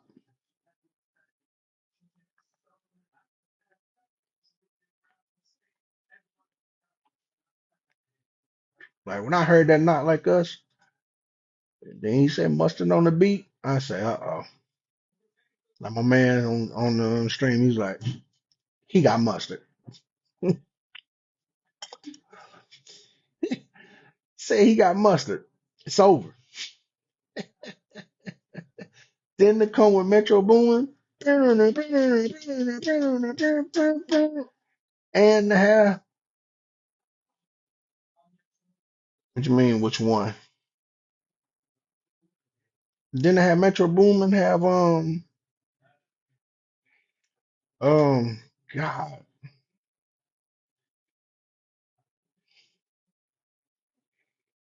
cousin.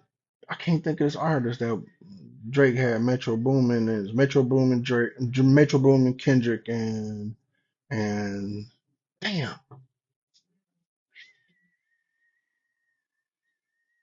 what's his name? What's his name? Help me out, Andre. I know you know it. Uh, so Metro Boomin. No, I'm talking about that one disc one that Kendrick came out with Metro Boomin, him and man,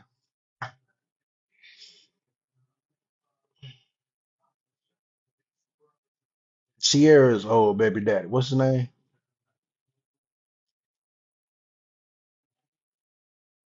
I know you know it, Andre.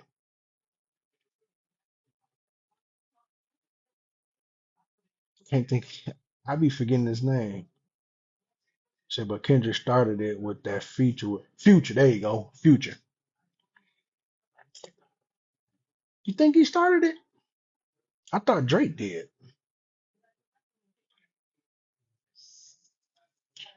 With that calling him J. Cole and Kendrick the Three Kings.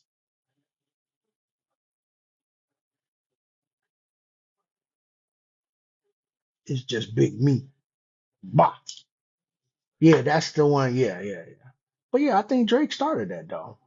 That's where he came out with that one with Future and Metro Boomin. Yeah,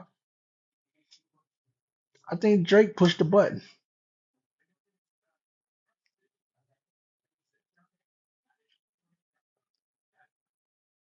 because I be watching other podcasts like I be watching Joe Budden and them how they talk about it. And that light skinned guy that be sitting on the couch with him, he just be real quiet. He like, what is Drake doing, man? Come on, Drake. Like, please. Like they say, what's that glazing how these kids say? Like it's a like people who are Drake fans are they call it glazers, real glazers. Like, ooh, straight glazing it. I'd be like, well, where do these words come from, man? I'm old school. Just say they on his balls. That glazing part, I'd be like, dog, what? What is this world coming with choice of words, man? But I get it. This new era, this new generation is different. Their words are different. Like some of their vocabulary I don't use, especially that glazing part. I don't use that. They use that word when people talk about sports too. But I think Drake started that though, Andre, if I'm not mistaken.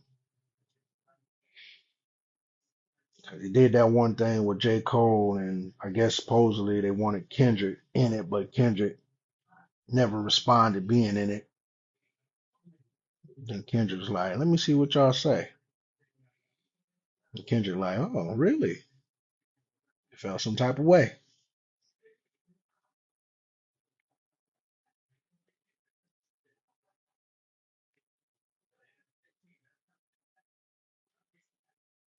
Yeah, Kendrick did solidify it. He solidified it and ruined a rapper's career. Ruined a rapper's career, man. I'm like, wow, Kendrick, you didn't have to do that to Drake. Drake got to go back to, baby, you my everything. You all I ever wanted. We can do it real big, baby. Get it? You got to go back to that Drake now. Get out that lane, Drake. Get out of that lane.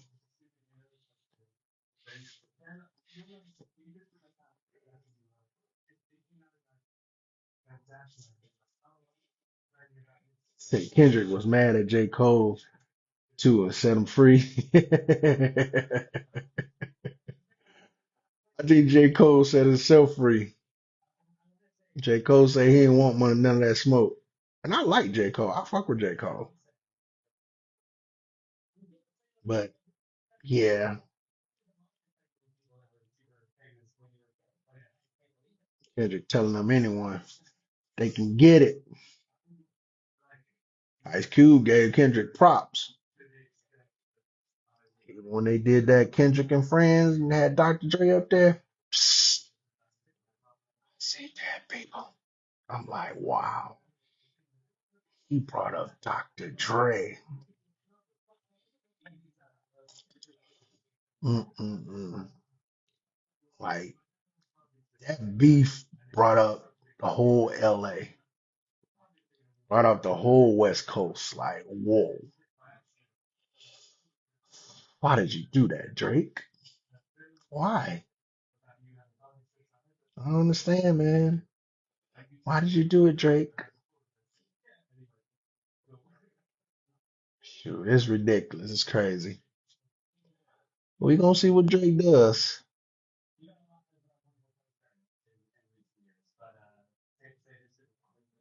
So you think Cole could fuck up anybody in a battle for real, but his heart too pure? Yeah, I agree. I agree. J. Cole really for the culture. He really for the culture. His mind and his he don't want his career to ever be like he was one of them guys that end another black man career, even though it's just music. It's about your artistry. So yeah, J. Cole's heart was too pure. I still fuck with J. Cole though. He got some bangers. Definitely got some bangers.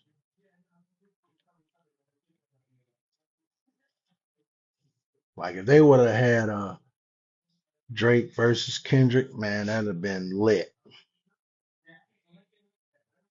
Like to me, right? He definitely hip hop. Like to me, the best verses was that the Locks and Dipset. 'Cause I'm gonna say it and still say it. Jada Kiss went in. Like he didn't need Styles P and Luch up there with him. Jada Kiss, Jada Kiss tore him up by herself. Said, "I'm here. I'm outside." I'm like, dang, Jada, that's how you feel, bro?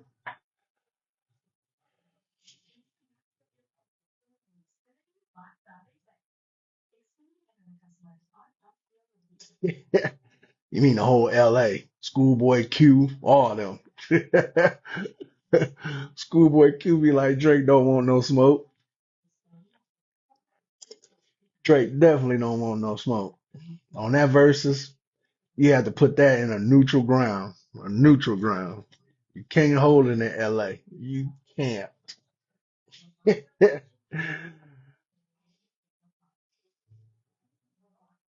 Yeah, Kiss versus Dipset. Yeah, that's how I felt it was.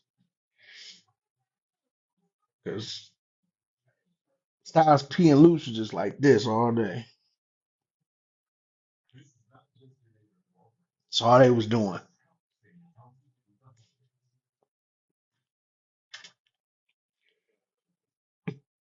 But I like how the lock stage presence, it showed the artistry. It showed, even though I am a Dipset fan, don't get me wrong. I like Cameron. I like Jim Jones. And I like Jules Santana. When Jules came out, I was like, that dude real. But that versus, I think for me with that Dipset and Locks versus, the person that did all the songs for Dipset, he did it in the wrong order. It would have been more competitive if he'd have changed the order. Because Dipset got some nice bangers that I still listen to this day. He said Dipset, Drake gonna have first versus Skype or something. He'll probably do it on Instagram. Instagram, gonna be like, yeah, what's up? I'm on Instagram, y'all. Kendrick, are you ready to do this on Instagram? Because you know, social media is where, to me, where Drake's popularity really came.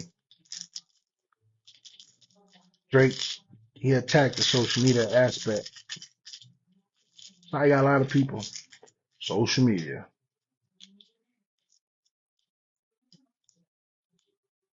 They love the fairy tale of the rap game that Drake produced.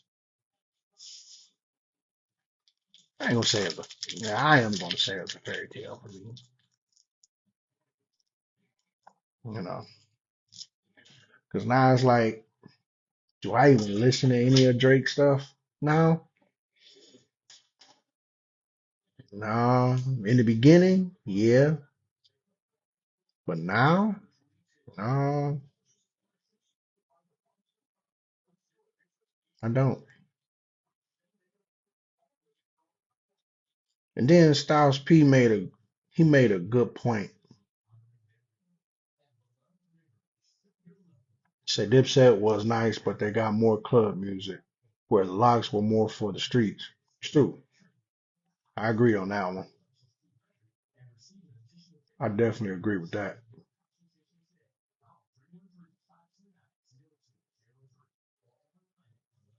That's a good point. That's definitely a good point.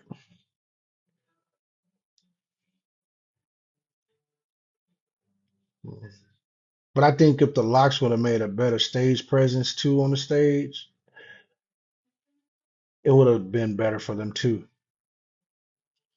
Like even though none of them couldn't remember the words or anything, was out there trying. Like when Cam tried to do that, try to come out after Jada Kiss, when Jada Kiss ripped him, like that freestyle that Jada did, he did it before, but Jada just ad lib a little more. He tried to put more lyrics in between what he already used for that verse. Still was out cold. The Jada, he ripped the Dipset a whole new one.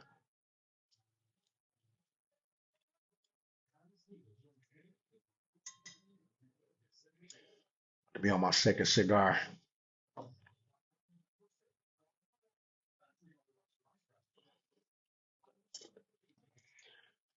I gotta smoke at least two. Normally, if I don't have, say Drake a radio artist now, his music is. Kendrick is just a woke rapper, as they call it today. What? Yeah, yeah, that is Cam style too. I hate that word woke though. Like I be telling people that word woke is another word for just trying to call us the N word, you know? So they just use woke instead of the actual N word. You know, Europeans can't use that word, you know? They be trying to think like on social media, they be trying if black people can call each other the N word, white um Europeans should be able to. No, y'all shouldn't. So that woke word gets on my nerves. I feel like that's y'all word y'all could use instead of using the N word. So y'all use woke.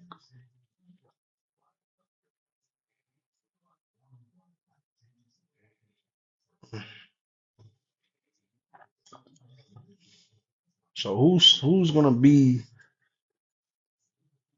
So can we say that Kendrick is now the face of this new generation of rap now? Do we say that, or should we say that?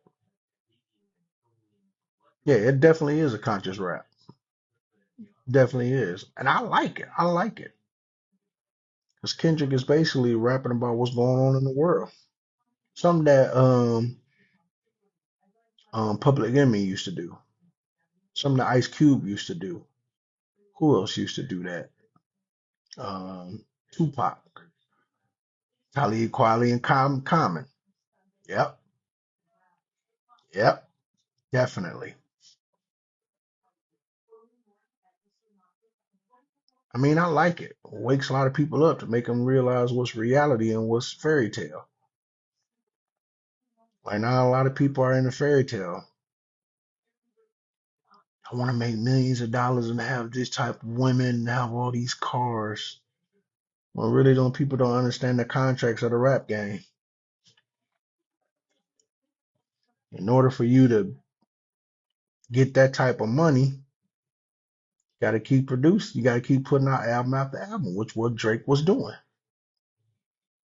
He didn't want to. He didn't want to jump into that cultural world, and he said that. He felt like he didn't want to jump into it. If he kept making hit after hit, he stays current. He stays relevant. But you can stay relevant with the conscious rap too. That conscious rap can stay on your mind. Like we gonna be all right. That Kendrick put out, that mug go hard, especially for the world today. After the new president and all that week, well, Trump, I should say, Mr. DJT, start saying that instead of just calling his name. That we gonna be all right. That fit the narrative. People need to hear that. Something to boost them up, let them know, hey, we gonna be all right. I like when Kendrick does that. Talib does that. Common definitely does that. But those the type of rappers that say I would say Kendrick is the face for lyrical rappers in the realm for this generation that made it. But TDE way even with Schoolboy Q and them. Yeah, Schoolboy Q got a couple of songs I like.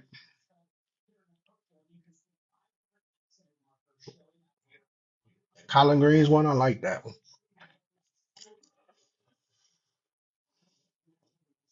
Kutu Kutu sweet too that Kendrick got.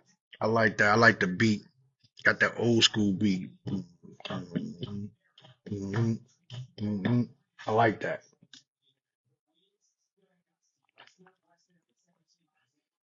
Definitely, I like that.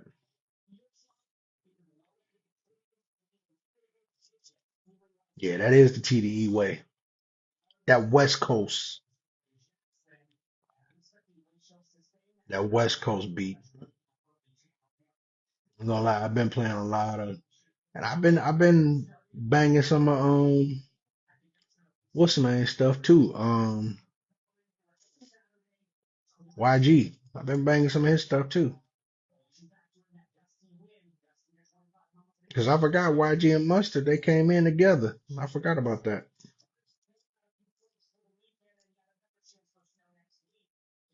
Yeah, it definitely is something special. And we got to give the West Coast they props. They know how to put a beat together and make you vibe off of it. Right, old and new, definitely, definitely.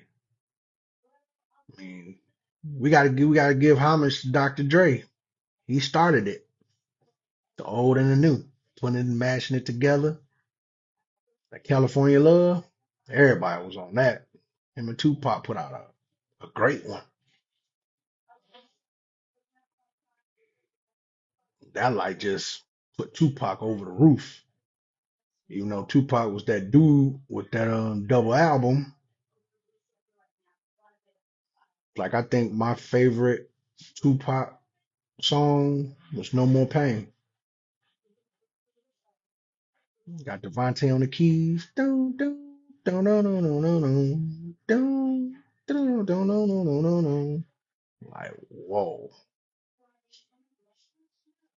It's like, really, Tupac? That's how you gonna do it? We're not gonna have Kendrick can be that next Tupac. That reincarnated? Nice. Say, yeah, Kendrick, you got one with this. You got one with this, Kendrick.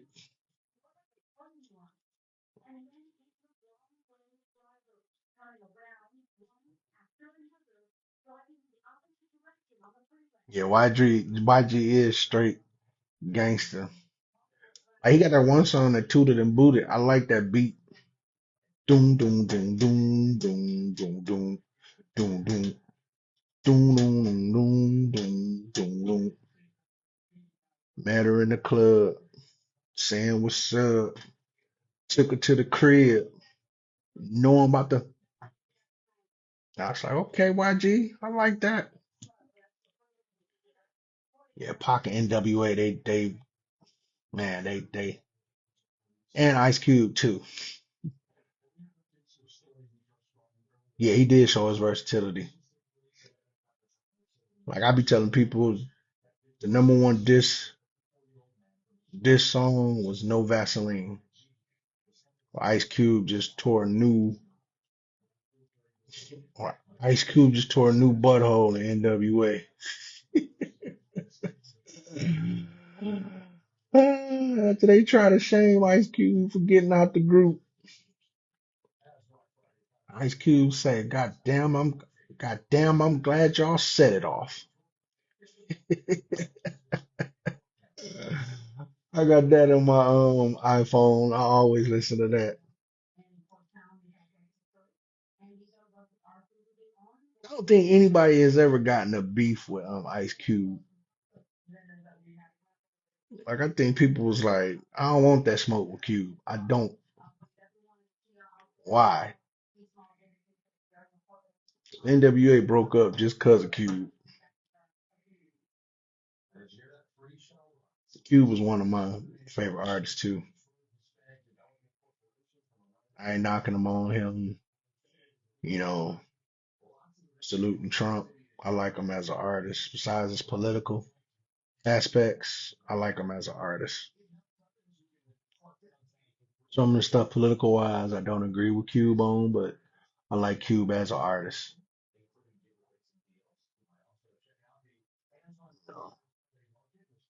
And no Vaseline. Today was a good day. Oh yeah, MC8 could go. DOC.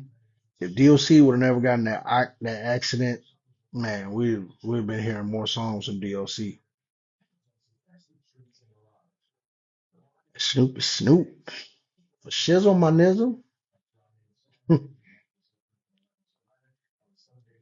I thought Mac 10 would do more better too. But him and Cube had a little fallout. Well, I ain't gonna say a little fallout. They had a fallout. It was a West Side Connection. They was coming out. It was definitely coming out. Get my other one. 145. I'm up at 145. I got my man Andre Robinson kicking it with me on Cigars and Talk. Keep it smoky. Episode Burn 3. Appreciate my man Andre, kicking it with me. Like I said, I'm gonna be working on getting my podcast equipment, fix my basement up where it's gonna be my podcast area, and just start streaming. I could stream now. I just gotta find the right platform to stream. I think I've been doing my homework looking for the right platform to stream off of. I think I found it. I just gotta get the equipment so I can. And I'm gonna utilize Facebook, YouTube, man, Instagram. I'm not gonna utilize TikTok because TikTok don't let me do this. They restrict me from doing this. They say by me smoking cigars, I'm basically telling people to buy tobacco. And I'm not. But I understand with me smoking it, it's like convincing people to buy tobacco.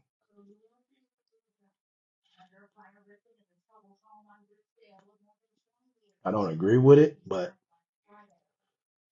that's TikTok's restrictions. But yet they got women on there that wanna shake their butts, show off their bodies for men to be in you said West Side Connection was the new Snoop and East Siders. Yeah, yeah. Oh, you didn't drop something out. The East Siders. Yes, sir. Yes, sir. Yes, sir. Ooh, the East Siders, man. People forget about that.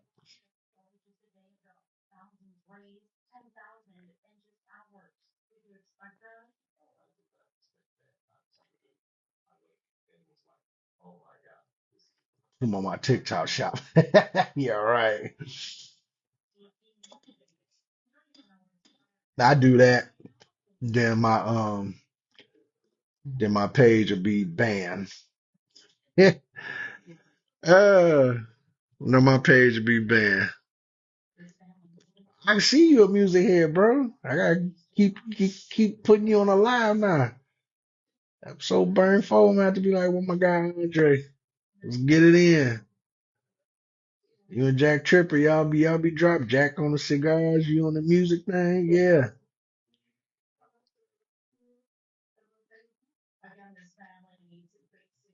Gotta get a female to chime in with certain things. If she likes cigars or music, or even talk about sports. I'm gonna make this podcast happen. I'm stepping up. Like I said, my first episode Burn One had at least 450 plays. Episode Burn 2 had over 520 and it's still going up. So see how this episode do. Episode Burn 3, see how this do. I know everybody's out partying Friday night. Everybody off work. Weekend, Saturday is the next day to do more partying. I get it. But I'm not gonna stop though. Make my podcast happen. Sir, you can make some good money off podcasts, and that's what I'm gonna do. I still detail cars, still work at my plant. Now it's time to put my foot in the podcast world, and I'm gonna do it. And I have people come as guests at my house in the basement, where the basement gonna be fixed up as like the podcast arena. Sit and we kick it while we go live on the podcast, stream it out. You know, I got a lot of work to do. Make this happen. I'm gonna make it happen. I'm gonna keep doing on Facebook so I get a lot of people watching me, joining in. Like how you doing, Andre? And I appreciate you. My man Jack Tripper, he does it. I appreciate him. Had my next door neighbor Latasha on Burn episode, Cigars and Talk Burn episode 2.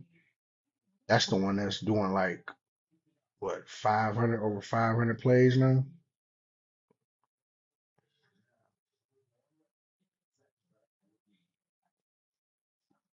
So I'm working it. It's building. Start, you got to work your way up. Starts off slow and gradually get there. You know, when that podcast happened, boy, it's over. I'm gonna have the whole world watching.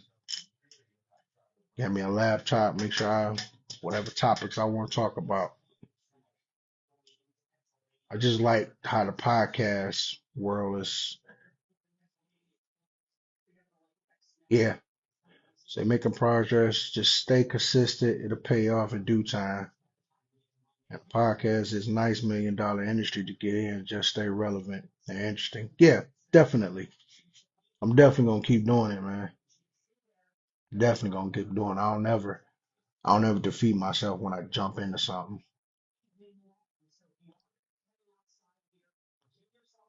And my thing is the podcast, I want people to get into the cigar world. I'm in like in a lot of cigar groups, about over 17 of them. So I have a podcast where the fellas and the ladies be in my podcast area. We just kick it and talk about everything while smoking cigars. Good vibes only. No negative. Laughter, positive spirit.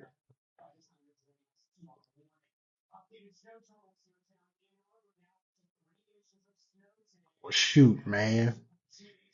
I was calling myself trying to keep this on till like 2:30, but it's 1:52. I guess I can wait till about 2:15 to shut it down. Again, like I said, Andre, I appreciate you, my bro. Andre, where you from?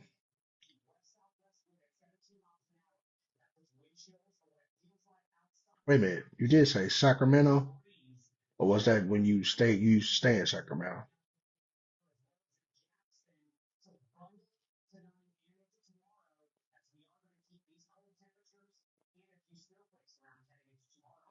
I know one lady I'm gonna be able to get up on here, and she messed with the cigar world. Her name is Christine Russell Morgan. Lipsticks and fingertips. She got like a mobile cigar lounge. The truth. When they used to have a smoke on the river, well, they had a smoke on the river downtown Detroit. Oh yeah, you're right. Why are you talking about Sacramento, man? Yeah, yeah, yeah. Okay, my bad, Andre. Charge to my mind, not my heart. My fault, bro. My fault. But yeah, I know Christine. She'll chime in. She smokes cigars. Like she got an event coming up. Matter of fact, it's today. I missed it. Wow. That's what happens when I get off work. I come straight home. I forget about the next thing I'm supposed to do.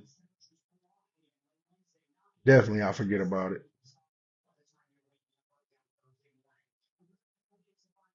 Yeah, we can still talk about basketball. Who you think gonna get MVP? There we go. You think Joker gonna three-peat it for MVP?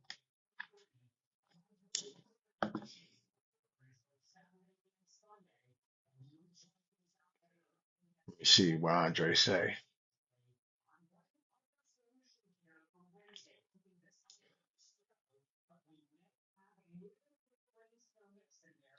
Yeah, what's up? Chick to the crib. I think my MVP would be.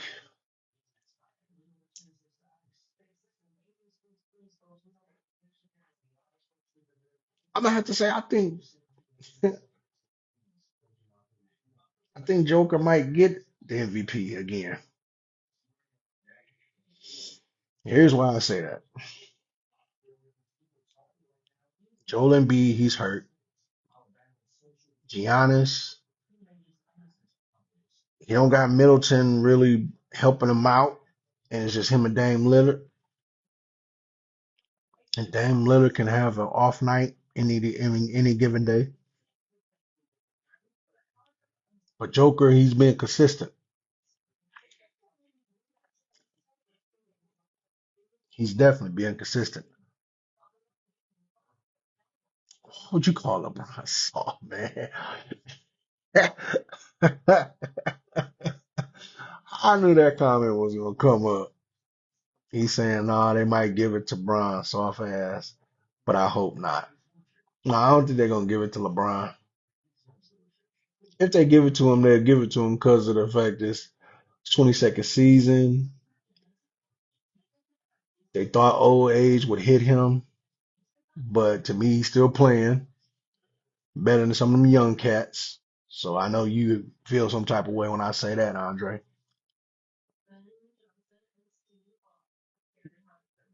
But honestly, oh, okay. But honestly, I think Joker might three-peat on that MVP. I think he will. 'Cause Tatum's not really doing anything. Steph Curry, think Steph Curry's think Steph is coming into his last hurrah. Hey man, I think his son just wasn't ready, man. That's all I feel. He wasn't ready. Think his son should have think Bronny should have waited till maybe his junior year to come in the NBA. He jumped in it too quick. He jumped in it too quick. I think he rode the coattails of his dad getting him in there just because his dad's LeBron James. That's my opinion. So Bronny is not ready. That's why he's in the G League now. I think they're gonna do him like how they did Scottie Pippen Jr. Look at Scottie Pippen Jr. He had a triple double what a week ago.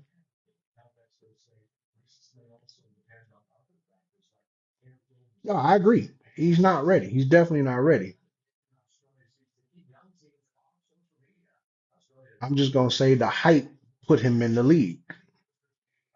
The hype of having a even much I agree. I'm cool with you know you getting your son in the NBA, but I think Bronny could have waited. I think Bronny could have waited. I think Bryce will be that guy that's gonna surpass Bronny. Bryce is 6'6", and I think Bryce ain't stopped growing. Because beforehand, Bryce wasn't nothing but 5'9", 5'10". And all of a sudden, he shoot up to 6'6". Like, wait a minute, what the heck?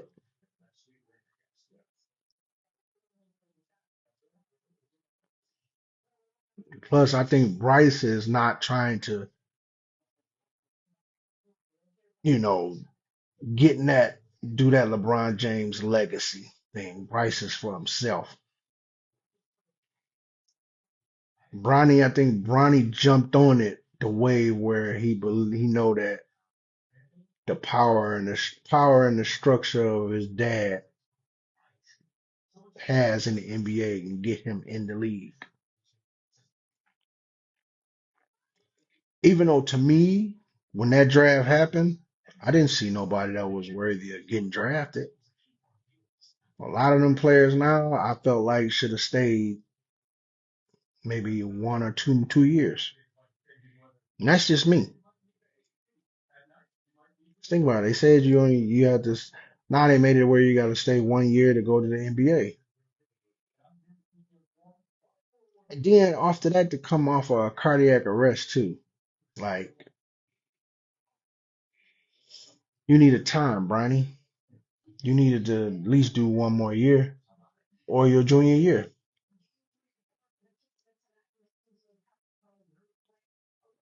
Because you think that cardiac arrest, his basketball career shut down. Like that's a dangerous thing. You know what I mean? Players that had issues with their heart that died. Hank Gathers, Len Bias, uh, Reggie Lewis, guys like that. I think Bronny could have came out his junior year. I'm gonna say that.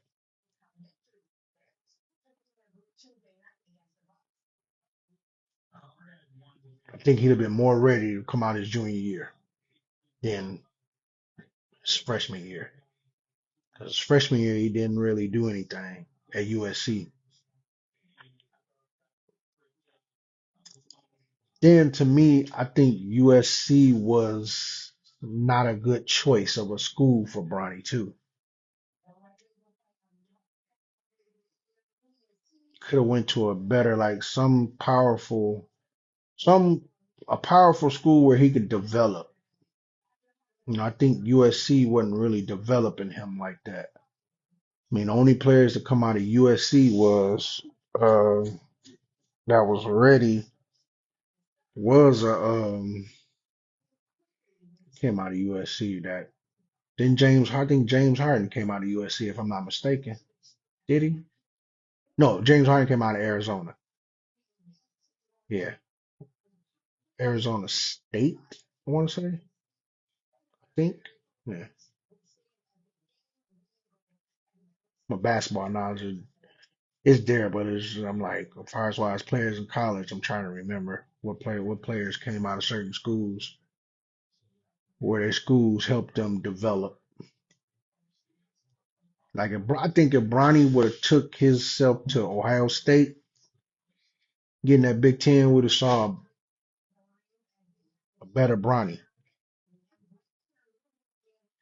So I don't think it would have mattered. He planned to move on too quick either way. Yeah, yeah, yeah.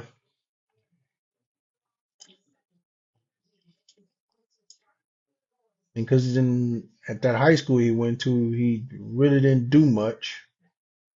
There's too many players in that high school that had dads that played in the NBA. Like Kenyon Martin, his son is playing. I don't know who he's. I think he's with the Clippers now. And he's balling. Kenyon Martin's son played just like his dad. Not to mention he's averaging what 12 to 15 points now in the game. Bronny is not even crossing 10 yet. He's only giving you an average of 6 points a game.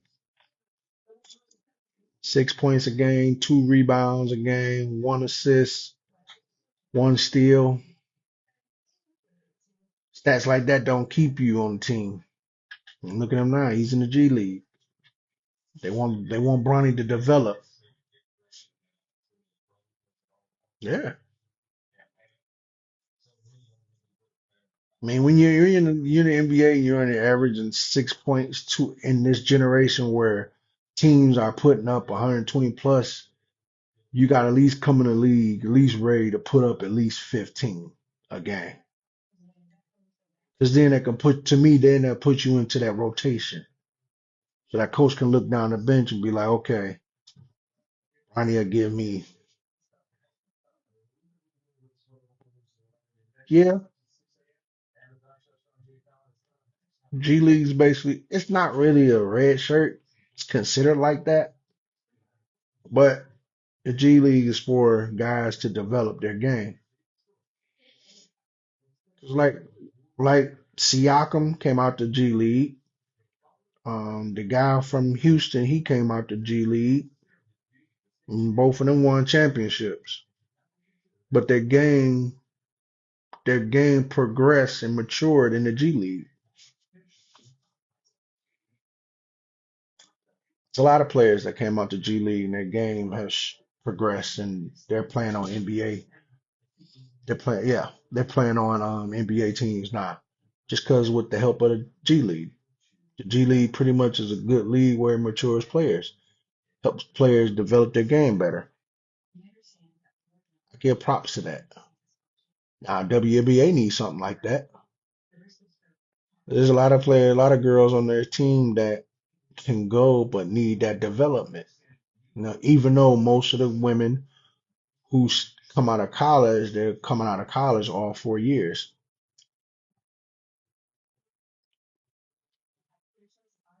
Unless you're a Caitlin Clark or a Juju or Angel Reese. But there's some players that still can have that development.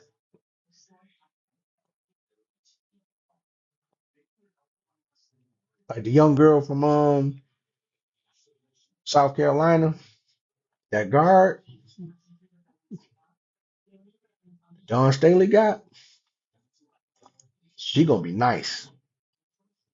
But I need her to at least stay another year. Her junior year, then come out. She's a guard. She's nice. She's nice with it. Flage, she'll be coming out this year. Take LSU to the Sweet 16 or however they get there. She'll be coming out. Flage, she can go. Juju will be coming out her sophomore year. I'm telling y'all that now. She ready. That girl been ready.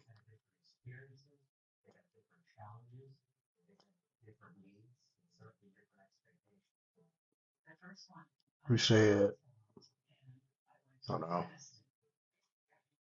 says faster paced than college with less risk or drop or trade. And I agree, the women do need a G League or something. Yeah, Juju, she a beast. Yeah, she definitely hungry. She definitely hungry, and she's showing it. She's averaging like 20 plus a game now, and she can put up 40 with ease. That girl jumper is out cold, and her handle is out cold. Like whoever she trains with off season of college, they doing a good job with her. They literally developing her game.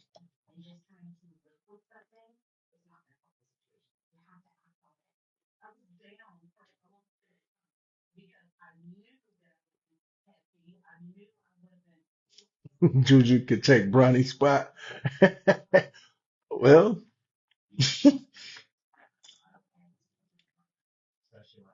we can say she's taller than Bronny.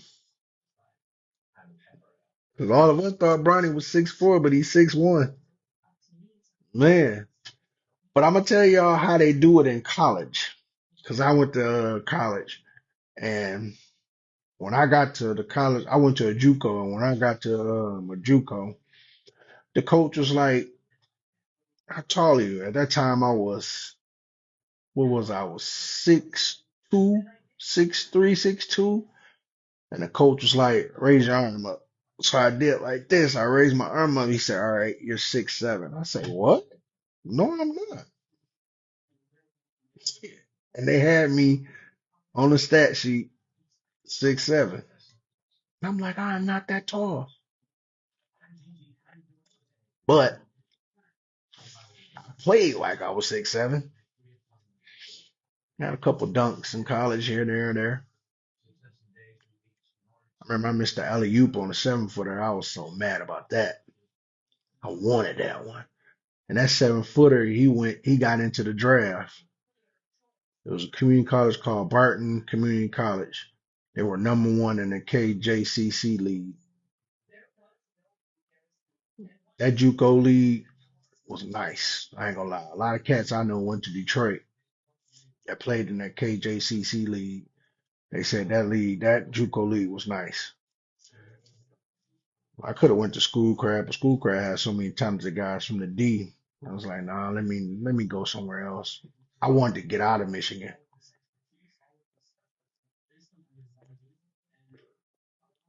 Then I did. Got out of Michigan,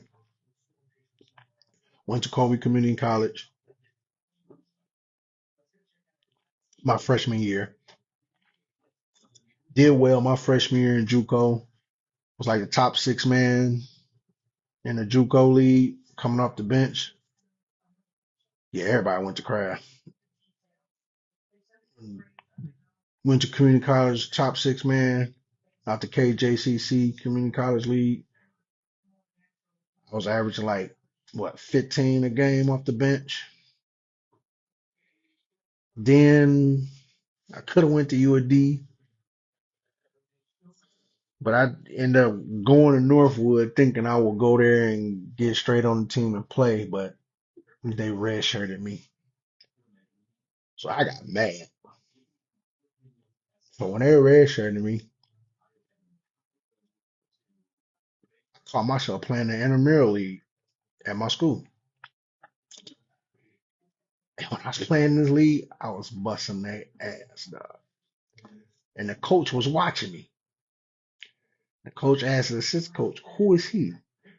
And Cisco said that was the guy we brought from Kansas City. I mean, Kansas JCC League. He like, really? Yeah. I said I played that intramural league, and I was dunking and doing whatever. I wanted him to regret what he did. I think I made my point. But still didn't let me play on the squad. I left the school and started just playing the summer league, summer games in Detroit. I was working on trying to get to the NBA, but I started to see that door close. It was from like this and just kept closing and closing and closing and closing and closing and closing. So I was like, all right, plan B. Let's get a job and make my life a little better. Now I got a job, been there 14 years, still there 14 years. And yeah, and I'm happy. When people be asking me, do I regret? I'm like, no, I don't regret. It was an experience. It was an experience. I never regret anything I do. I don't think people should regret how their life, how they went through their life. Sometimes God always change your route for you. I'm glad He did that. Plus, I don't think I can handle. I don't think I could have handled that NBA world.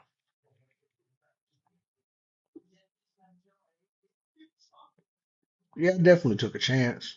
I'm not mad. But when I look in the NBA and see these type of players, I be like, man, I think I'd have been one of them. Like Carmelo Anthony is one of my favorite players too. I'd have been like that type of player. I love being on the block, post up, and I helped develop a jump shot for myself. Even though I never shot the ball, but college helped me develop a jumper, and I got confidence in it to shoot. Most of the time, I was just on the block because that's where most of my confidence was on the block. I knew I could post up. I knew I can. Somebody throw an alley oop, I can go get it.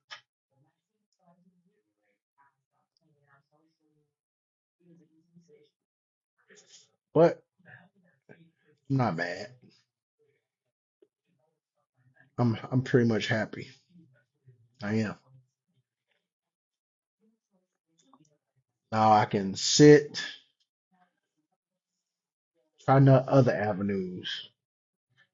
Detailing cars, which is really picking up a wave. Well, it's picking up a wave.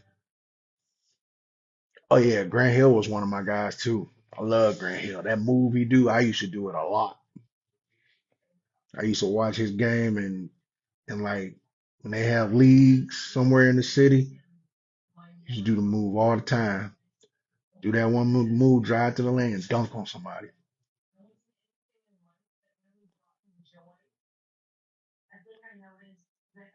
You probably had it. Probably just didn't know you had it. Like if I had to compare myself how my game was, I would say it was like a Grant Hill and Carmelo. I was more of a slasher type player. I like to run on the wing while the guard is dribbling. If he see me open, I get it. Yeah, I lay it up or dunk. That's how I was. Don't get me wrong, I like the post, but I was more so like to run up and down that court.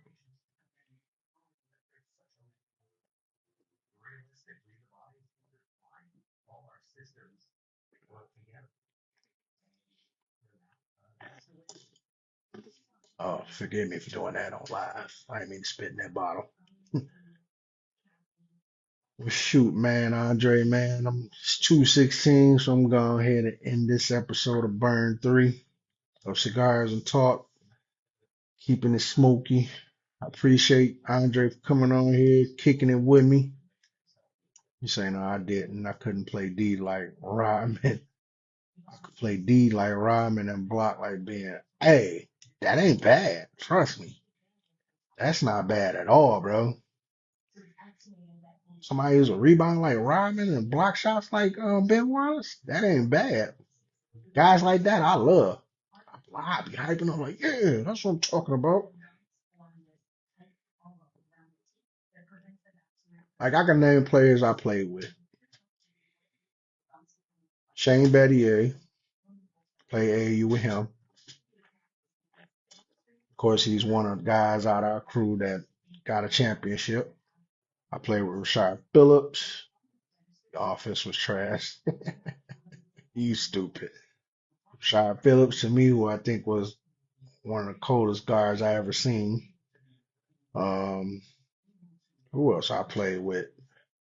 Um, played with Antonio Gates, but as we can see, Antonio was better in football than anything. One of the most coldest tight ends you'll see. Who else? I played with Jason Richardson in AAU. Um, played with my boy Charlie Bell, AAU. I'm not no legend. I'm not no legend. I just play with these guys. Who else? That I tried football, and that was not my sport. Let's just say that. That was not my sport. I just used football to build muscle. That was it. Foot, football was not my sport. Now playing on the street, I was trying to be like Jerry Rice, but pads and everything, no. My uncle played football. He used to play for Detroit Central. He was like one of the biggest linebackers out there. Then went to Eastern Michigan. And my uncle passed away. Rest in peace, Uncle Holly. Um, but football wasn't my sport. It definitely wasn't my sport. I was playing street with my boys and all, but organized football pads and stuff. Mm-mm. Now maybe if I got in a younger age and learned it off rip like I did basketball, yeah, I would have been something. But mm-mm. So you was an angry kid growing up. Football was my your outlet. Hey, That's a good outlet. I know they was afraid of you then. Shit. I mean, if you was that angry, I'm out your way. Go ahead, hit him, not me. Tackle him.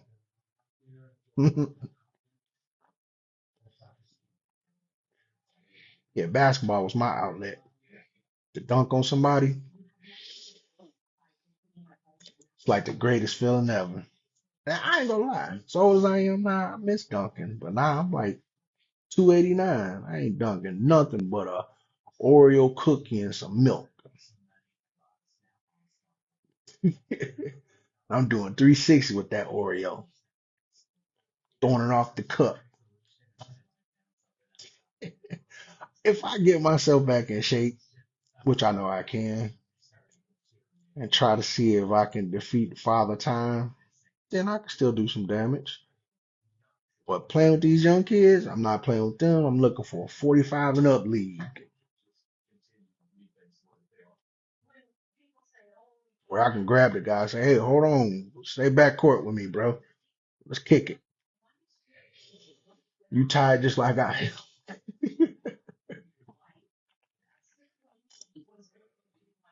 But nah, basketball was my love, my first love. Definitely kept me away from what's going on. I grew up on, let's see, say shit, we got some bronze knees braces.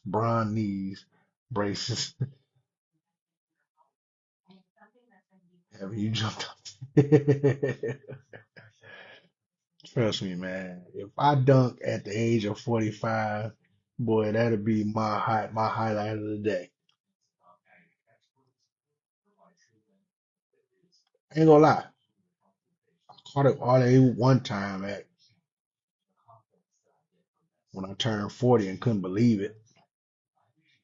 But I didn't weigh that much back then. I was probably about 225, 230. So I had a little bit of left. When I caught that, I was surprised at myself. And that it went in too. I'm like, oh shit, it went in. Even my friends, they was like, oh, Greg dunk. Like I couldn't believe it neither. I'm surprised.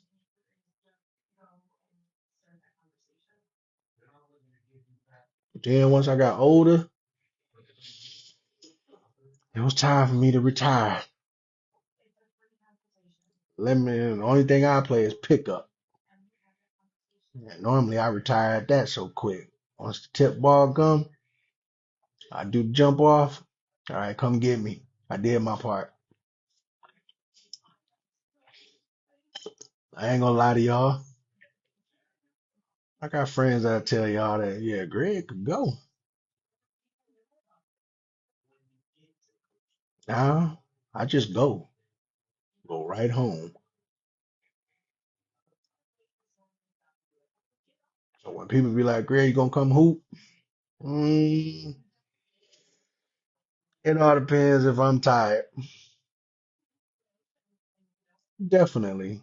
Now I just gotta get myself back in the gym, get back to lifting weights, get back bigger. If I do that, get myself back in shape, I'll probably get back in the league, probably get in some leagues and just still hoop. Yeah, definitely gotta stretch first. I hate stretching, but I know I need to. I know I need to. Because I used to just, at a young age, I used to stretch for a minute and get right on the court and hoop. Now, I gotta stretch. I need an hour to stretch.